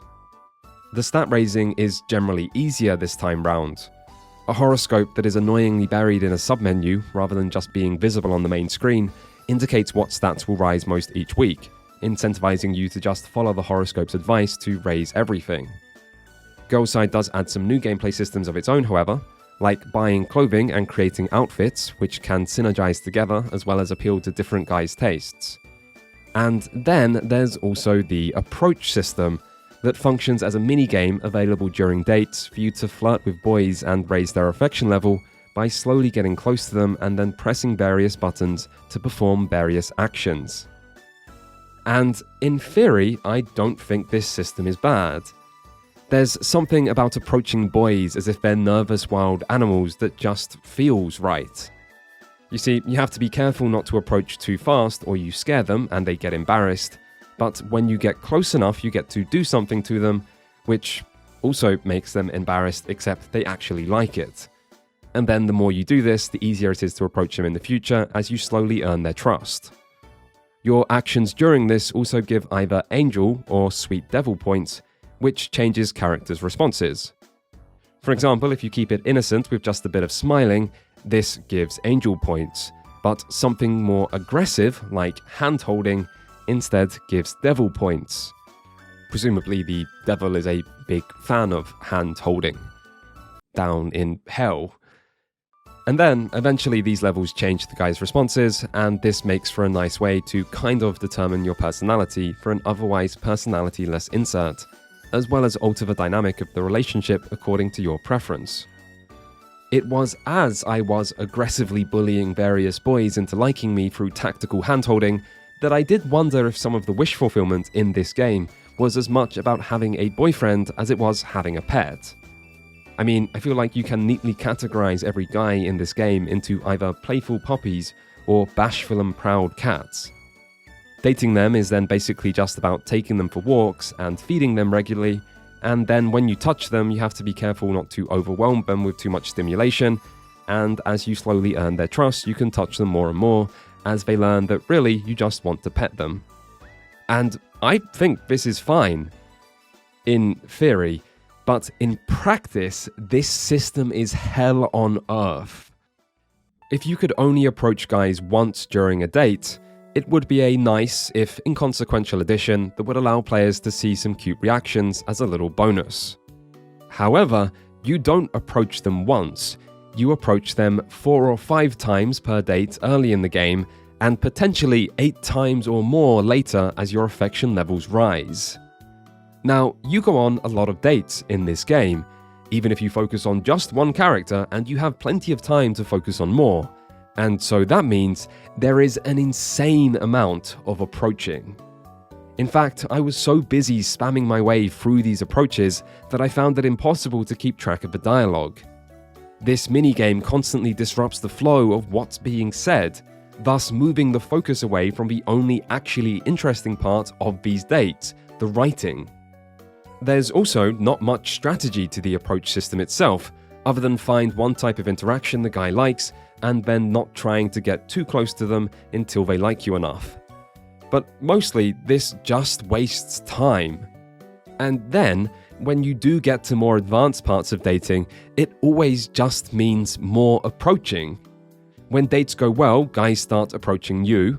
On double dates, you have to approach both characters equally for double approaching, and then when things go really well, you enter climax mode, which just means more and more approaching in rapid fire.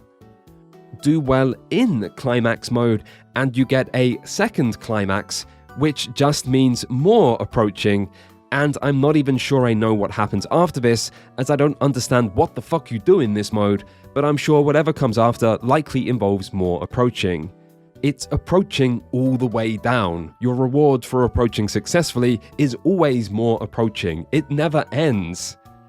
This made dating such a chore, and the importance of this system comes at the cost of dialogue choices, which feel like a more meaningful way to build a relationship with someone and show you understand them, rather than playing the exact same minigame hundreds and hundreds of times. And this is the problem with Girls' Side 3's additions. Even when the new systems aren't bad, they still dilute what was already there, and these systems feel less like a way to simulate any real part of a relationship or character growth, and more like just tacked on filler. What's more, despite being more complicated, Girls' Side 3 just lacks the original Tokimeki Memorial's edge. The bomb system still exists, but it almost never shows up, and when it does, it's easy to deal with. Stat raising is more straightforward, and no interesting conflict even came from all my double dating. But despite all this, the actual character stories are a lot better. Girls' Side's boys beat Tokimeki Memorial's girls. There are less love interests overall, but each one now has a more in-depth personality and a scripted story to go alongside the same sandbox dating system, which adds a lot, particularly towards the end of the game. This was an area where there was obvious room for improvement, and I think this was added as far back as Tokimeki Memorial's first sequel. It's worth keeping in mind that none of Tokimeki Memorial 2, 3, or 4 have any kind of English translation, unlike all of the Girls' Side games, so I don't know that much about them other than that Tokimeki Memorial 3 used 3D models that looked awful and everyone hated it.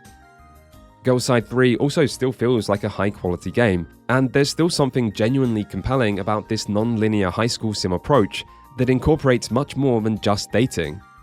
So it's certainly not a bad game, but it does show the risks of adding gameplay systems that don't provide compelling gameplay and don't deepen the simulation aspect of the genre. It's strange because Amagami's gameplay and even the original Tokimemo also both felt a little broken on some fundamental level, and yet I'm still convinced that gameplay is integral to what makes those games work. The difference with Girls' Side 3 is that the gameplay isn't just weak, it also conflicts with the rest of the experience, while failing to even add any real sense of challenge. From here though, the problem of how to combine romantic storytelling with gameplay mostly goes away as visual novels came to dominate the rest of the genre. And at the same time as this, romance would also finally make its way to the West.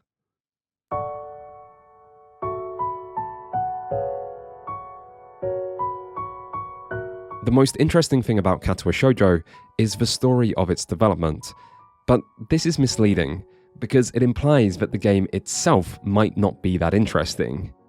In reality though, a huge part of why the development of this game is so fascinating is that it resulted in a game like this.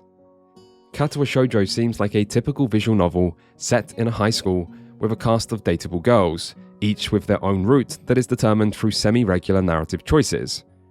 Basically, everything here is exactly what you'd expect, with just one single variable being altered. Instead of a normal school, it's a specialist school for people with physical disabilities. The story begins with protagonist Hisao being confessed to by one of his classmates under a tree in a scene that could be taken right from the ending of many other dating sims, except during this intimate moment, Hisao unexpectedly suffers a heart attack. He's soon diagnosed with cardiac arrhythmia, a heart condition that needs to be controlled through lifestyle and medication changes, as well as constantly monitored, leading to him changing schools.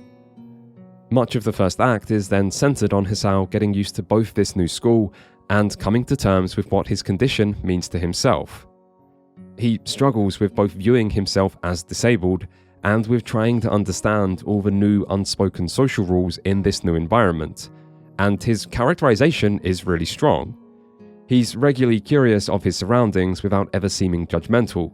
He resents his own circumstances without seeming overly self-pitying, and he gets frustrated at times but never takes this out on anyone else. He's a likable and sympathetic protagonist who acts as a useful lens for the player to view this world through. Still, the real reason this premise works is because it's written with the level of detail and understanding that the subject matter demands. Disability is everywhere in this school, and it shows up everywhere in the story. From characters having specialist dietary requirements, to hallways being wider to allow wheelchairs, to separate classes for students who are blind, or the protagonist struggling to remember to take all of his various medication when anything disrupts his normal routine. Disability is a huge part of everyone's lives here, and the game doesn't downplay the significance of this. And yet, as you get to know any of the love interests through their individual roots, you realize that disability never defines who these people are, and that everyone is more than they initially seem. My first and favorite route was Emi, the enthusiastic Genki girl character who lost her legs in an accident. This might be where you expect her characterization to end, and this already provides more depth than some characters, but what really defines Emi's story is her obsession with running. At first, this seems like a reflection of her bright and energetic personality, but once you make it to her first actual competition, you realize that underneath this playful and positive exterior is someone fiercely competitive and ridiculously determined, to the point where the biggest problem she faces because of her disability is arguably her reckless actions from pushing her body past her physical limits just to train that little bit harder and run that little bit faster.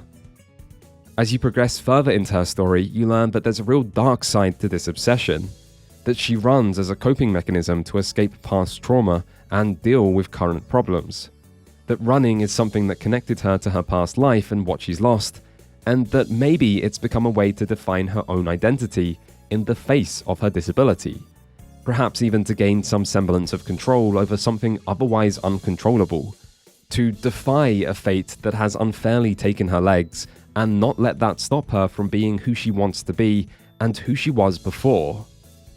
So there's depth to this character, and learning more about her is compelling enough on its own, but it also helps that she is really likable. Her personality is playful and fun-loving, her actions towards others are kind and unselfishly helpful, and the rest of her story provides enough depth and complexity so as to make her feel believable. She also runs fucking fast. Emi is pretty adorable, and it's hard not to want only good things to happen to her. So when she develops feelings for Hisao and they start dating, you want everything to work out for them.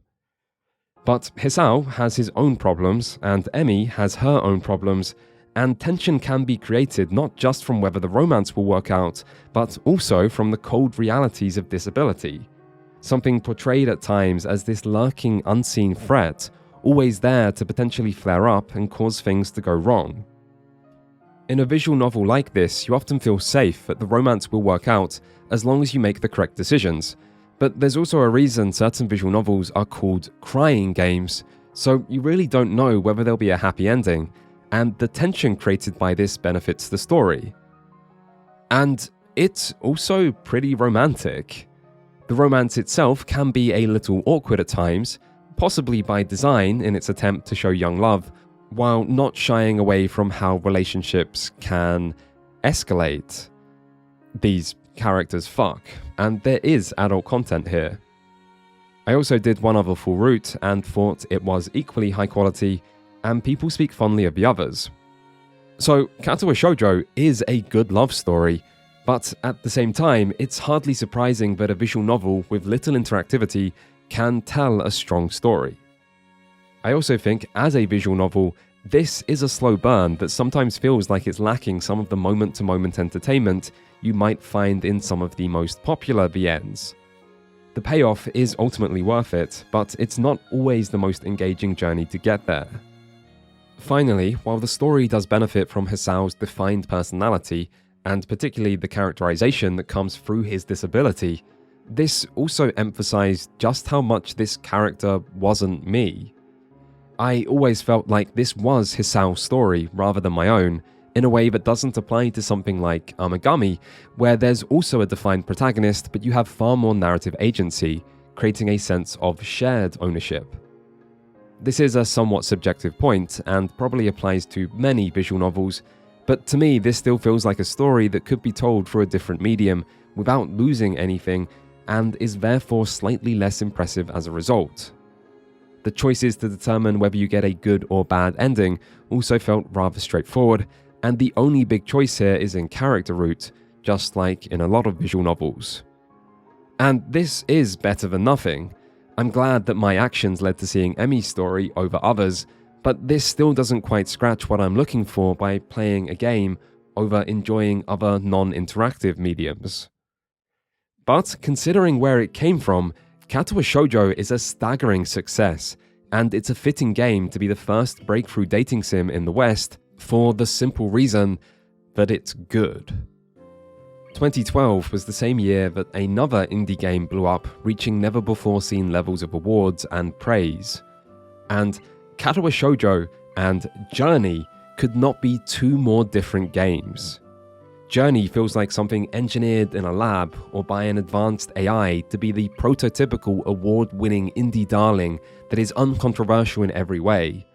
It was published and financed by one of the biggest companies in gaming, heavily hyped before release and instantly acclaimed thereafter. Meanwhile, Katawa Shoujo had no marketing and almost no media attention, while being in a genre that was heavily looked down upon, and its literal translation is cripple girls. Basically, if Journey is the indie ideal in a way that gives it every advantage to succeed, Katawa Shoujo is like this complete inverse. A game with everything going against it that still managed to be a success anyway. And despite how potentially problematic the subject matter might seem to some, the end result feels incredibly empathetic and progressive even. People might have different opinions on this, which is fine, but dating sims are inherently objectifying. They objectify love, and they objectify the people who provide that love in a very literal sense. These things become in-game objectives for players to acquire. Katawa Shoujo is no different, but while you could see that as bad because it's objectifying disabled people, this game also asks, why shouldn't disabled people be objectified in this exact same way? It's not like having a disability excludes you from being loved or providing love, so why shouldn't this game exist if it handles the subject matter appropriately? Which it does. So this was an important and maybe underappreciated game that I don't think gets the recognition it deserves. Outside of its 4chan general thread, where it probably gets more recognition than it deserves. But if Katawa Shoujo was still too controversial for the West in many ways, it didn't take long for an uncontroversial dating sim to appear alongside it.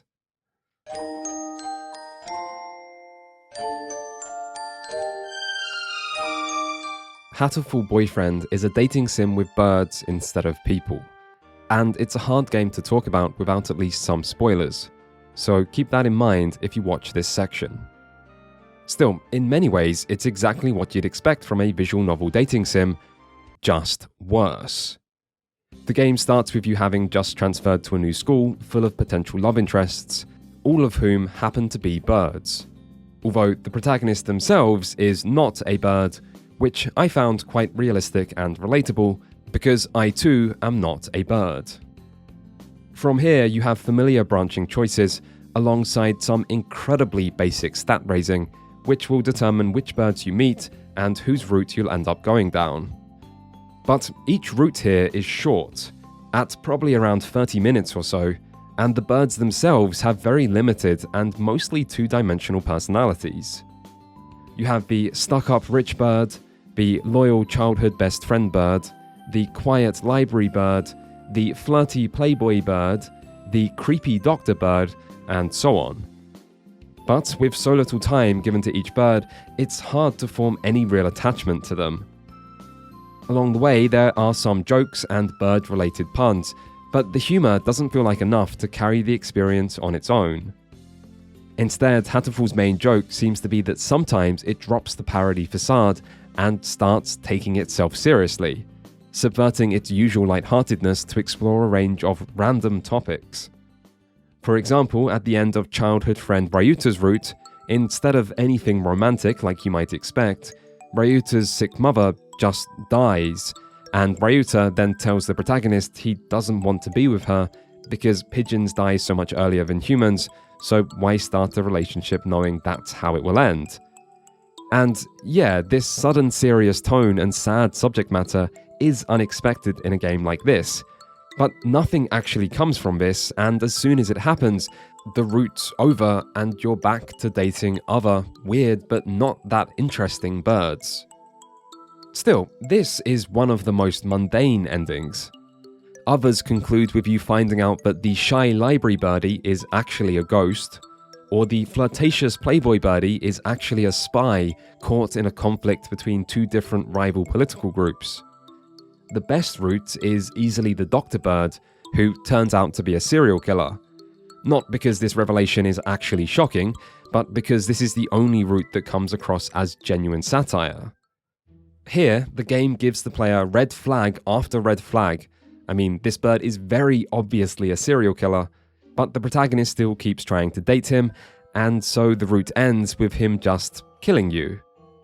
He also sends you a roast chicken on Christmas Day that is actually one of your classmates, which I thought was a nice touch. There's not enough accidental eating of other potential love interests in dating sims. So this route can be quite funny and also works as actual commentary on the dating sim trope of allowing players to date insane yandere types by showing that in reality, this is much more likely to end in disaster than happily ever after. But for the most part, Hatoful Boyfriend feels random for the sake of being random. These various plotlines feel disjointed and disconnected, with the only interesting part being the endings themselves, but as soon as the big revelations happen, the routes are over, leaving you wondering what was the point of it all. Really, this game is just too short and too simple, making the most interesting thing about it why it ever became popular in the first place. Are people really so easily amused that a game about dating birds could become a hit on its absurd premise alone? Because this game just has nothing else going for it. Well, almost nothing else. If you do put up with the tedium of completing all the different routes, which isn't that bad because at least they're short, you do then get one bonus route where you can play through the game again for a sort of true ending experience. In this, halfway through the normal school year, the protagonist goes to the infirmary to check on Ryuta, but then you skip forward to the next day, with you instead now playing as Ryuta.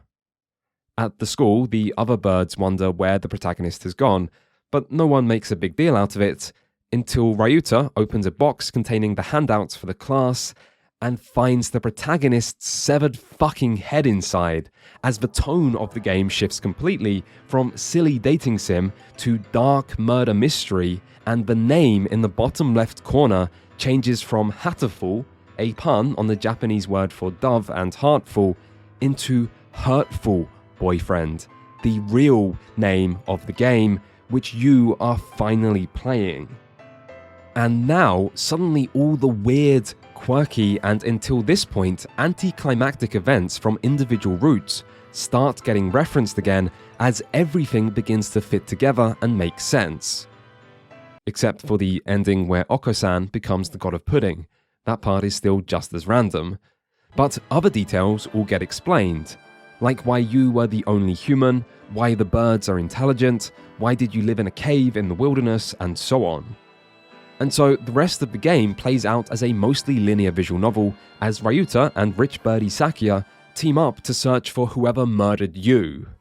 Birds will fight, birds will die, promises will be kept, and promises will be broken as the fate of 2 entire species is decided right here in this school that you spent so long messing around in, dating the silly birdies a few hours earlier. And it's alright. It's a largely linear visual novel lasting 4 hours or so, although as a visual novel it is a bit limited with no voice acting, few animations, and almost no CGs, and it does drag a little at times, even if there are some good moments along the way. The twist remains the best part, however, and justifies the existence of everything else in the game by itself, although I do think both the dating sim first half and actually serious second half could have been a lot stronger individually. For the record, I didn't actually know any of this happened, by the way. The first half of this review was meant to be a pretty accurate summation of my thoughts on the game before I got to the twist. But even if the twist redeems everything else, this game still isn't romantic, and that was clearly never the point, even if Hatoful Boyfriend did end up serving as an important step for dating sims in the West. So basically, this game was the Doki Doki Literature Club before Doki Doki Literature Club. Which is weird because You and Me and Her, or Totono, was also the Doki Doki Literature Club before Doki Doki Literature Club, just in a more literal way. As in, it was literally the same concept and no one realized because You and Me and Her hadn't released outside Japan yet. Anyway, from this point onwards, dating sims, dating sim elements, and other once Japanese-only genres all started showing up more in the West, and one of the genres that arrived alongside them was otome games.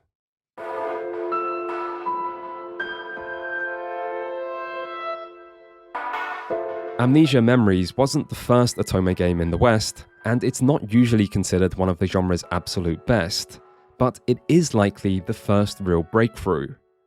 So, after deciding that I should probably play at least one modern example of this subgenre just to see what insights it might provide, the historical importance of Amnesia made it the obvious choice.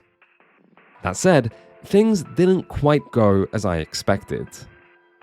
In Amnesia, you play as a young woman who wakes up with amnesia after a strange little fairy boy named Orion accidentally collided with your consciousness and caused you to lose all of your memories. Orion decides he wants to help you regain these memories, which you can do by living out your normal life, except he doesn't know which of several parallel worlds you actually belong to. You're then presented with a choice of 4 worlds, and this is actually the choice of love interest, which seems insane to me given that you haven't even met any of them, and so have nothing to go off here, which I feel weakens the most meaningful choice visual novel-style dating sims usually provide. So, with nothing to go off, I decided I shouldn't pick the first option, as that's clearly what the game wants me to do, and I don't want to just do as I'm told, and so I picked the bottom option. Diamond. Diamonds are nice, right?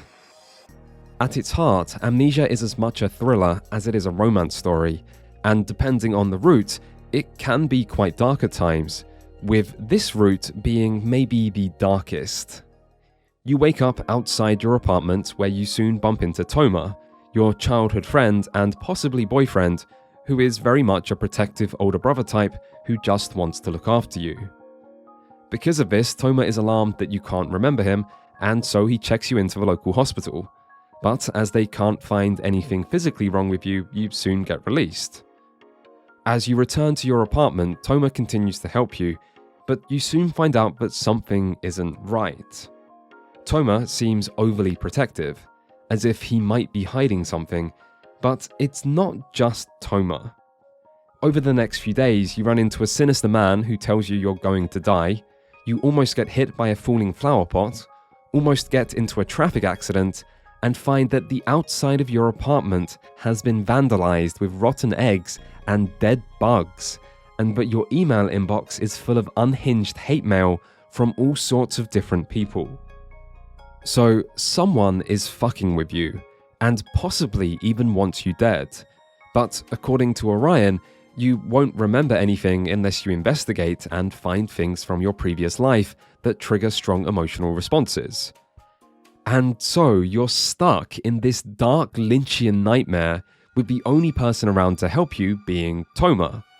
Reliable, caring, protective Toma, who is even more worried about these circumstances than you are, and is becoming increasingly strict, controlling, and manipulative in his attempts to figure out what's going on and protect you from whoever wants to cause you harm, including making you stay at his apartment instead of yours, forbidding you from going outside, and eventually drugging your food with sleeping pills to keep you out of trouble. So, in this situation, who do you trust and what do you do? Something unusual about Amnesia is that the protagonist doesn't speak or ever show their inner thoughts to the player. Instead, Orion fills that role by acting as the main narrator and asking all the main questions that the player is most likely thinking, which makes Orion himself seem a bit strange. He's just there, watching and commentating for everything that happens, even when things get a bit romantic or heated. Still, this does create a truly blank protagonist that is incredibly easy to self-insert into, and helps immerse you into these events. This really does feel like your story, and the regular choices do give you some agency over what happens. There's even parameters for the affection, trust, and suspicion level of your love interest, where the goal is usually to raise trust and affection while keeping suspicion low by making the best choices. This plays a large part in determining what ending you get, so you really are encouraged to put yourself in this character's shoes and question what's the best course of action in this increasingly paranoid and twisted situation where in this route, your boyfriend is abusive and you have no idea who else might be out there trying to hurt you. One of the things I found most interesting about Otome games before starting this video was that I didn't know much about them. But at the same time, as a guy, it's easy to feel a little curious about a genre of games made for women, often by women, about what women actually want. Not what guys think women want, or what women openly say they want, but what they truly want. Female wish fulfillment instead of male for once, distilled down into video game form. Anyway, so after getting caught leaving the house one too many times, Toma locked me in a dog cage. For my own good, obviously, so that I couldn't get into any more trouble. Which is nice of him, because I'd hate to meet someone obviously dangerous and get into trouble. At one point earlier, after Toma said something very rapey, Orion wonders if we should buy a taser for protection, and I'm not sure if Orion meant this as a joke.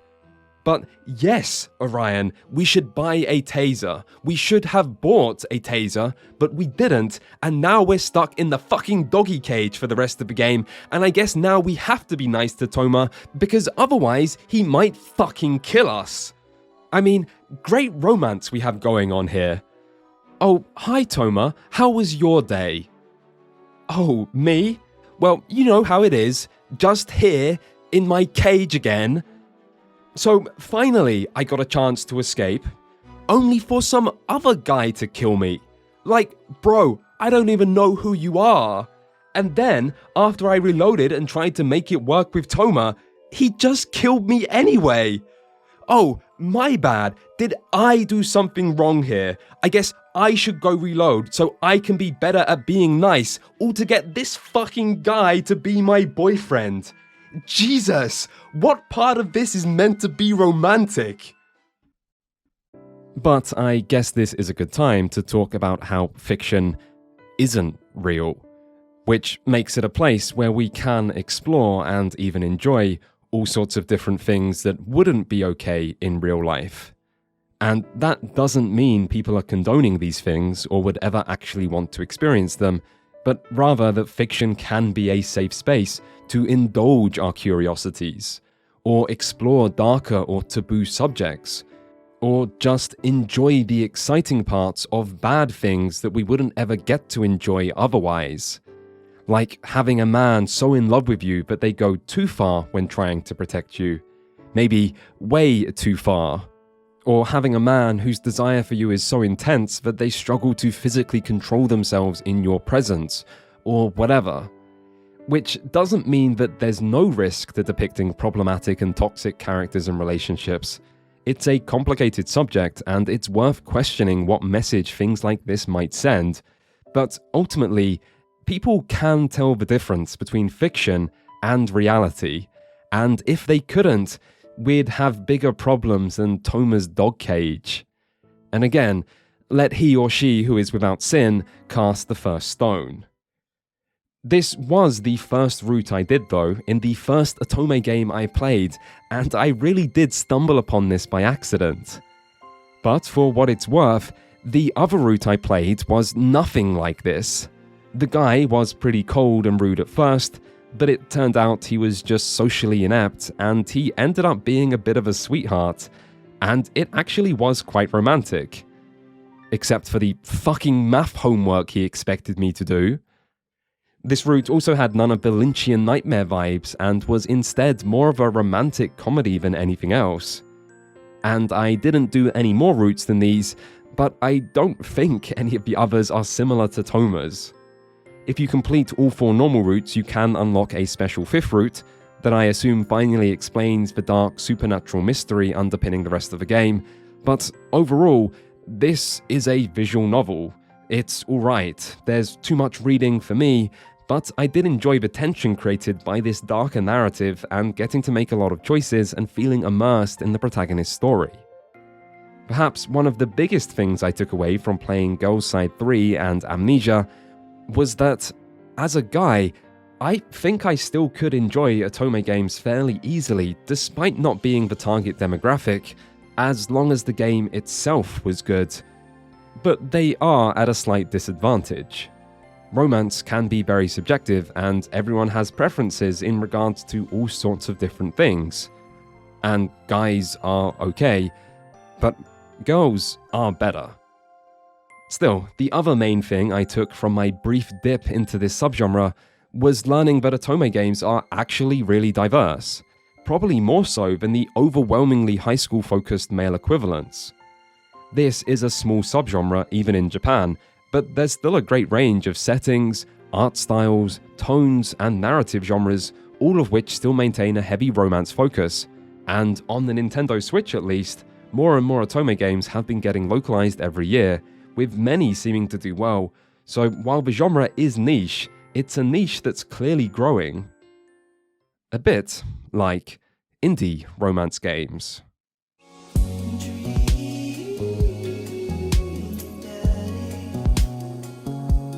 Dream Daddy, a dad dating simulator, is basically the West's answer to all of dating sims' problems. It is a game that is openly progressive and regularly wholesome. It uses an ironic premise to ease players in and mask its more sincere and straightforward core, and it is aggressively sarcastic, constantly quippy, and in the words of its Steam page, features enough dad puns to make even its creators uncomfortable, in a way that feels very culturally Western compared to the anime style of so many other games. So Dream Daddy does bring something fresh, but it might also be Western to a fault. The game begins with character creation, which is a nice inclusion to finally get, but it does seem a little annoying that no matter what dad you build, you're still depicted in a different art style to every other character, making you always look like you don't belong. After this, you meet your surprisingly old already daughter, Amanda, and realize that you don't just come with a daughter-shaped backstory, but that you also have a heavily defined personality, and you're kind of annoying. The protagonist is the type of guy who tries to make every single thing they say seem witty or funny, but only occasionally succeeds, and the rest of the time he just makes everyone around him feel awkward. He also comes across as a bit pathetic, with him seeming to have no job and sometimes sleeping all day, and regularly being insecure and incompetent, even over quite basic tasks. Between you and Amanda, Amanda feels much more like the adult in the relationship who's here to look after you, and I found that a bit disappointing. There's always a risk that defined protagonists might alienate some players, but in a game that's meant to be all about positive messages around fatherhood and pro-dad representation, I really wish I didn't have to play as the bumbling dad trope personified. But at least the other dads are better. The story involves you moving into a new neighborhood that just so happens to be made up of other gay, mostly single dads who all want to get to know you better. The start of the game follows a more typical visual novel structure with branching choices, but this only really determines the order the other characters are introduced.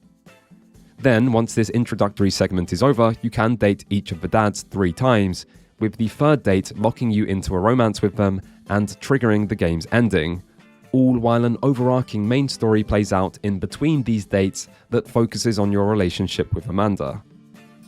There are 7 dads to choose from, and they display a variety of personalities, including dating sim staple by way of the hot teacher, as well as the good-natured rival dad, the cool but introverted music dad, the unhappily married youth minister dad, the college friend turned fitness fanatic dad, the sensitive goth dad, and the hard-drinking bad boy dad.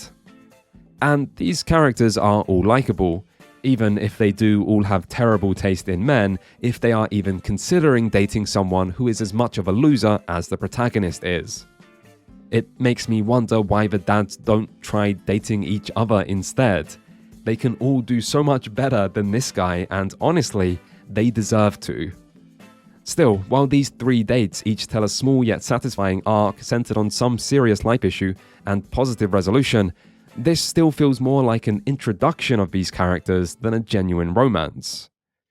If you do every route, Dream Daddy isn't a short game, but each route on its own is short, and the romance involved feels limited as a result.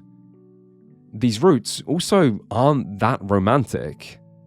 Part of this might be the heavy focus on children and parenthood, which is an interesting enough area to explore in its own right, but doesn't always feel like it synergizes that well with romance.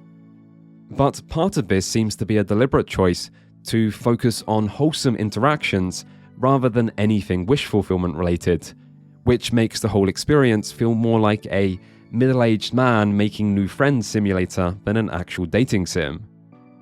And while it can be nice to see bros being bros and neighbors acting neighborly alongside positive messages about parenthood and masculinity, I can't help but see this as a game about romance that's still a little scared of being romantic, and is instead using wholesomeness as a shield to hide behind.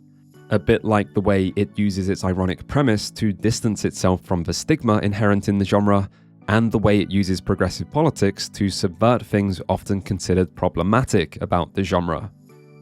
So Dream Daddy seems to want to fix the problems of dating sims more than just bring dating sims to a new, not usually catered to audience, and that's only appealing if you think the genre needed to be fixed in the first place. I have to admit, it was pretty whiplash-inducing going from Toma's dog cage to Damien's volunteering at a dog rescue center and being worried that this isn't goth enough and will make him seem uncool.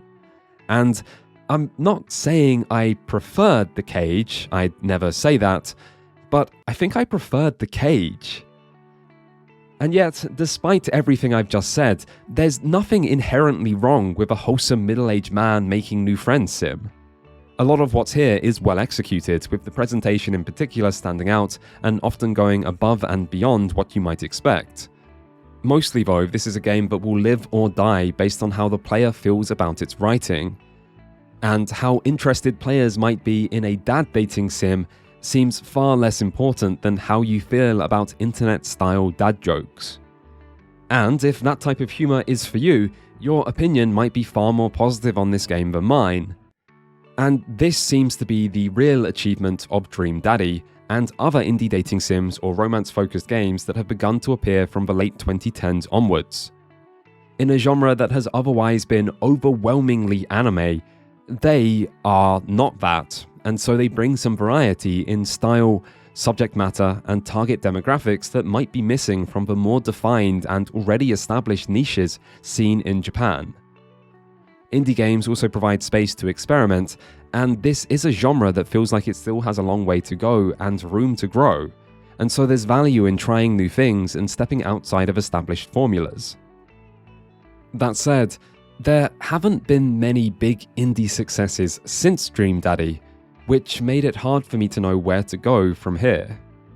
There were other indie games I liked better, some that I liked a lot actually, even if they didn't really fit this video's premise, but there was only one final game I felt had to be included.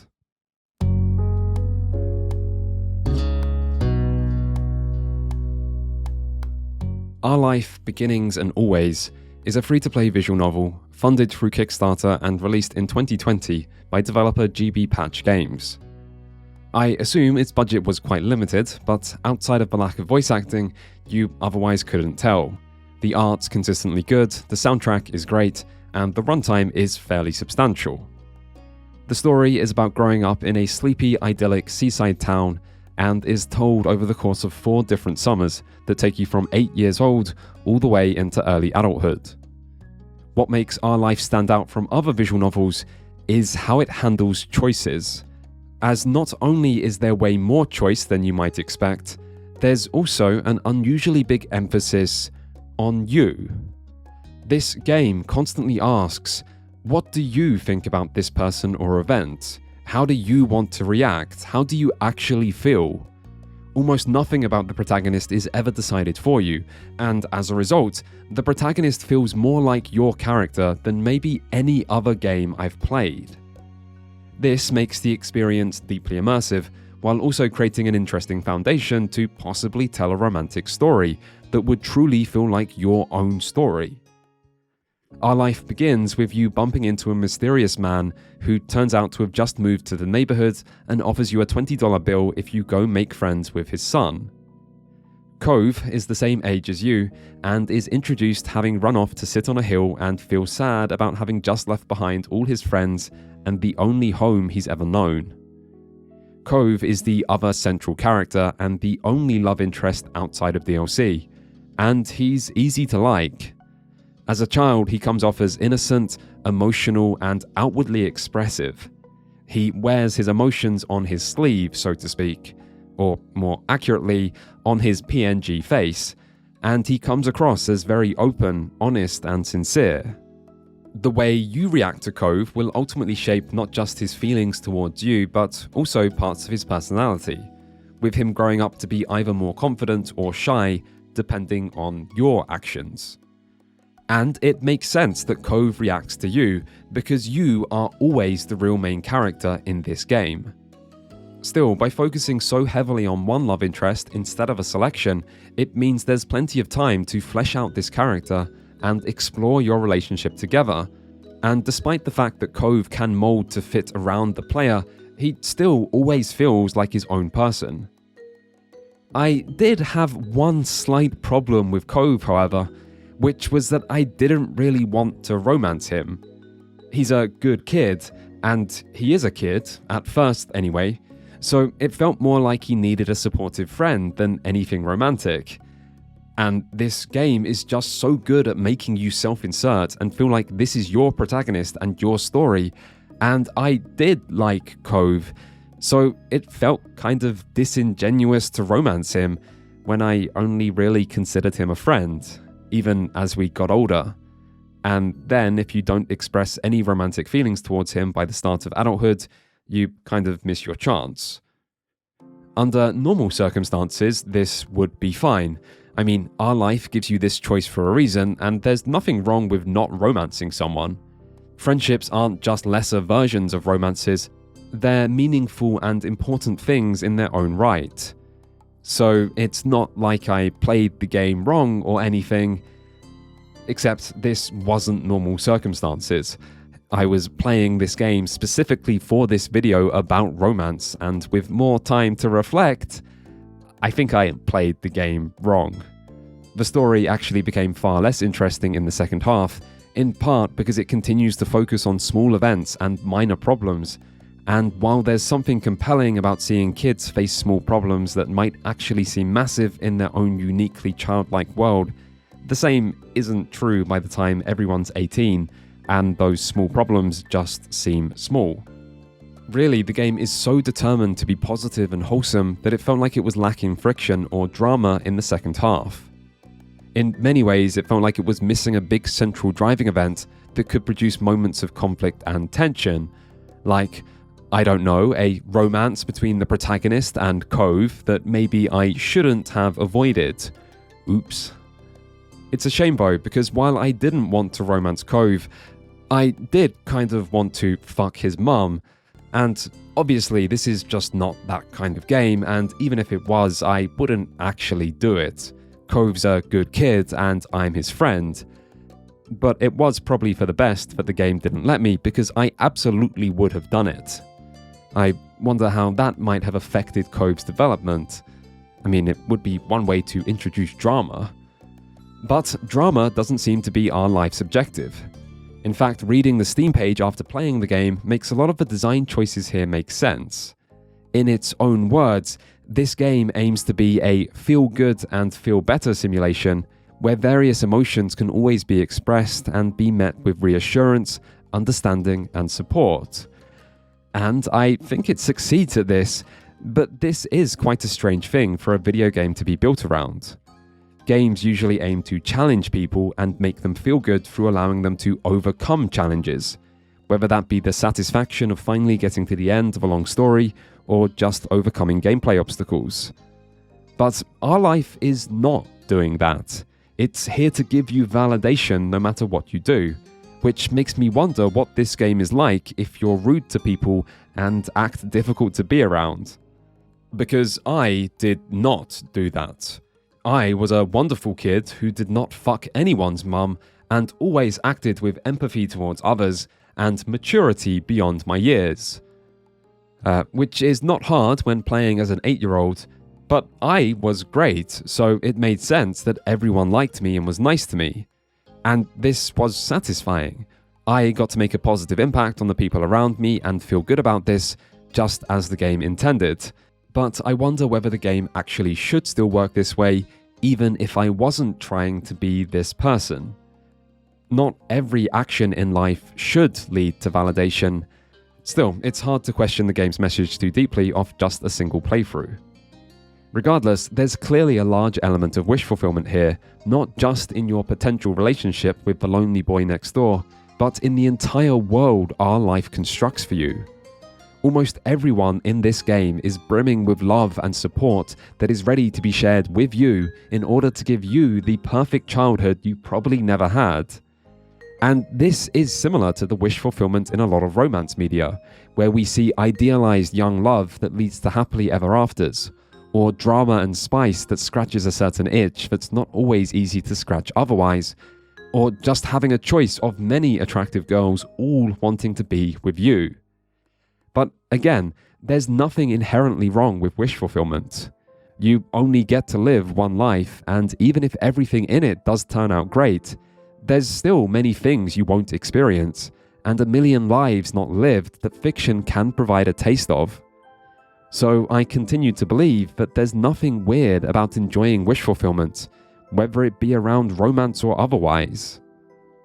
Still, perhaps my biggest takeaway from Our Life was that visual novels still have room to experiment and grow. This choice-heavy and player-focused approach isn't necessarily the natural evolution of the entire genre, but it is one possible way to do something different, and it works really well if one of the objectives is to make a story feel immersive. And I think for romance in particular, this immersive approach has clear benefits. So for the right person, I could easily see how Our Life Beginnings and Always might be a truly great romance game. It's just that person wasn't me. And it was at around this point on my journey that I started to wonder whether there truly are any great romance games for me even out there. Because I knew I could keep exploring in this way, following different leads, trying out different games, and digging deeper and deeper into this subject. I just wasn't sure if that would ever actually lead me to what I was looking for. And that was a bit disappointing. When I started this video, before I'd even committed to it being a video, I mostly just wanted to find a romance-focused game that I loved. That was the real motivation here, which eventually led to everything else, and I still haven't really found that game. But I did find answers.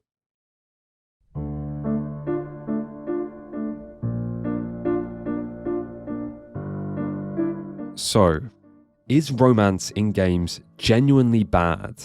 And is this what explains the lack of focus on it for the medium?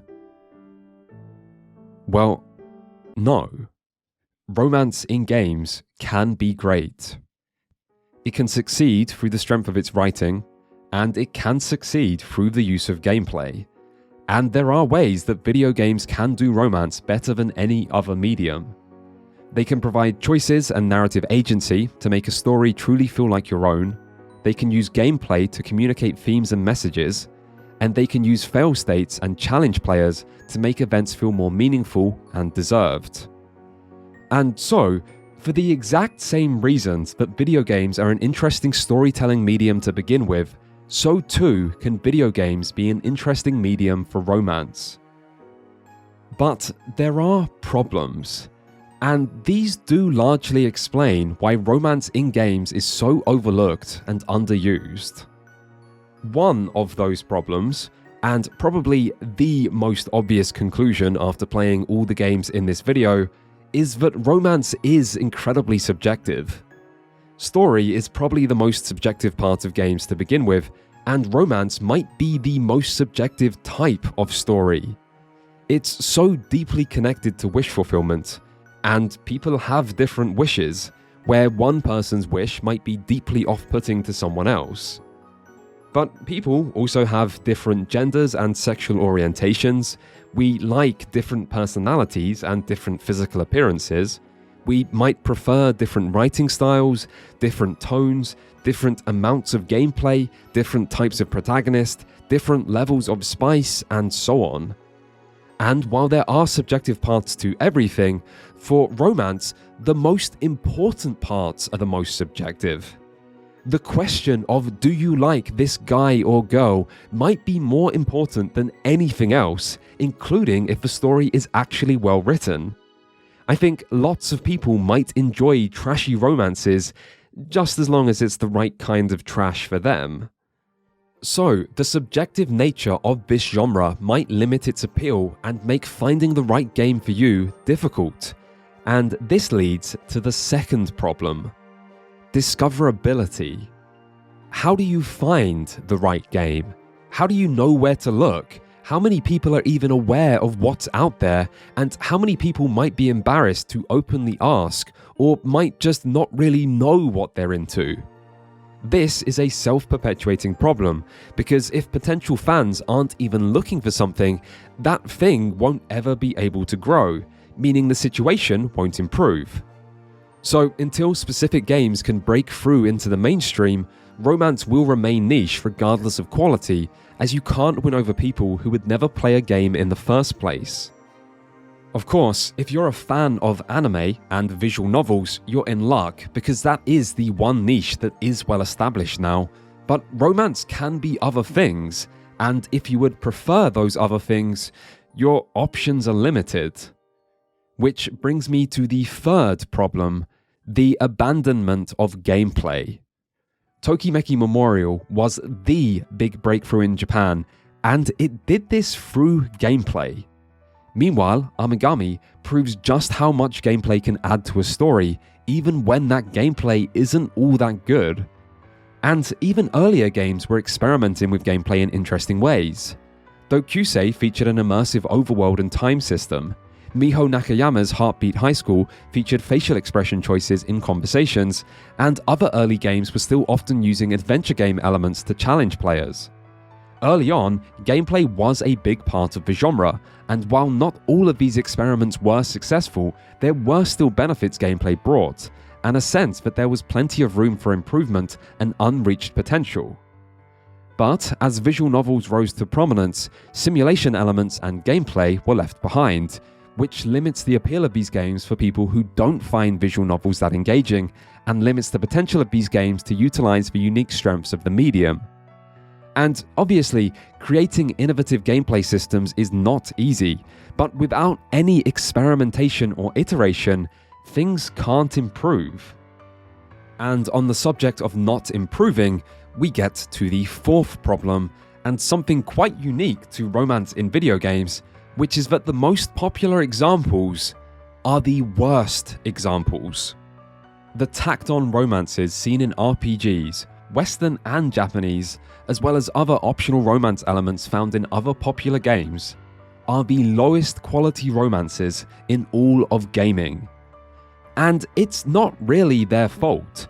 They are tacked on, and this results in romances that are short, shallow, simplistic, one-sided, and have no actual purpose other than cheaply serving fans. And as these are by far the most widely consumed games with romance, these become the most widely consumed romances and the de facto representatives of romance in video games that all romance comes to be judged on. What's frustrating about this is that all the problems in these games could be solved if romance was actually the priority, as other games in this video show. You can make a relationship more believable and in-depth if you just allow it to have more screen time. You can have a blank slate protagonist as long as you commit to creating enough narrative choice and have other characters respond to those choices so that the player's personality gets to be expressed. You can have wish fulfillment without it being cheap if you just make players earn it. And you can communicate deeper narrative messages through romance if a game simply cared enough about romance to give it a deeper message. But instead, romance in games is doomed to be forever judged by its worst examples. Which brings me to the fifth, the final, and the biggest problem. Video games are scared of romance. They were scared of romance in the past, and they're still scared of it today. And this problem is extensive. Games were historically made for boys and by men, and romance has always been more of a girl thing anyway, so it's not much of a surprise that early Western developers stayed away from romance as much as possible. And then, when Japan didn't do this, this just came to be used as evidence for how culturally weird and perverted Japan was. And to be fair, a lot of early dating sims were quite perverse, and anything seems weird when you're not used to it. Persona was once seen as this shockingly weird and overly Japanese series where people couldn't believe a video game would involve going to high school and just hanging out with people, and then 10 years later, Persona had become possibly the most popular JRPG series in gaming. What's weird can change, but only gradually and only if people actually give it a chance. But romance wasn't given a chance.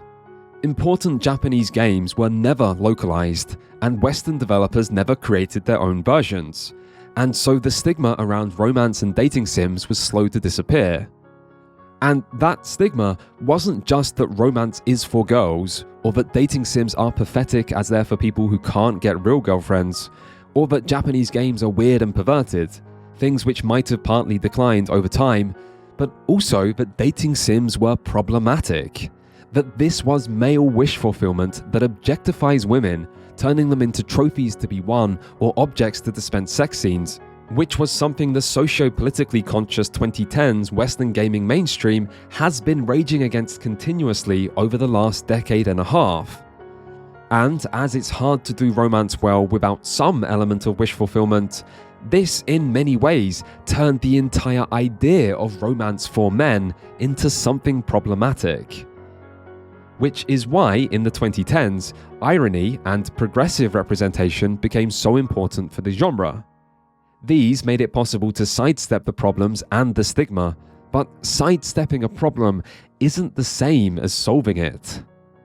And then the other way to avoid these problems became relegating romance to other genres, which turned out to mostly be RPGs where people could implement and enjoy romance without it ever seeming like a big deal.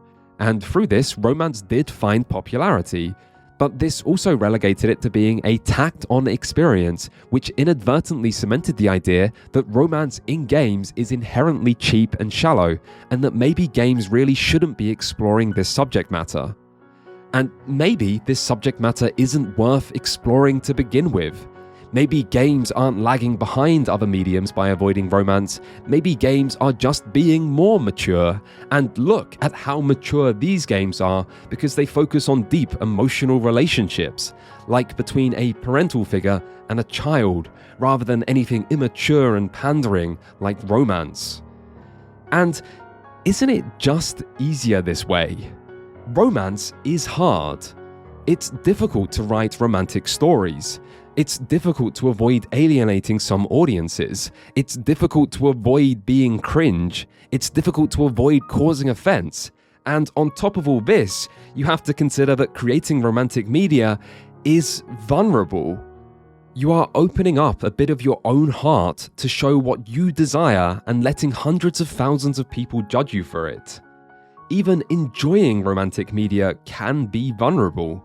You are admitting that you like this to yourself and to others, maybe highlighting something you don't have, something you want, something you might never get, something other people might judge you for, something you might judge yourself for. There is an inherent vulnerability that makes romance scary.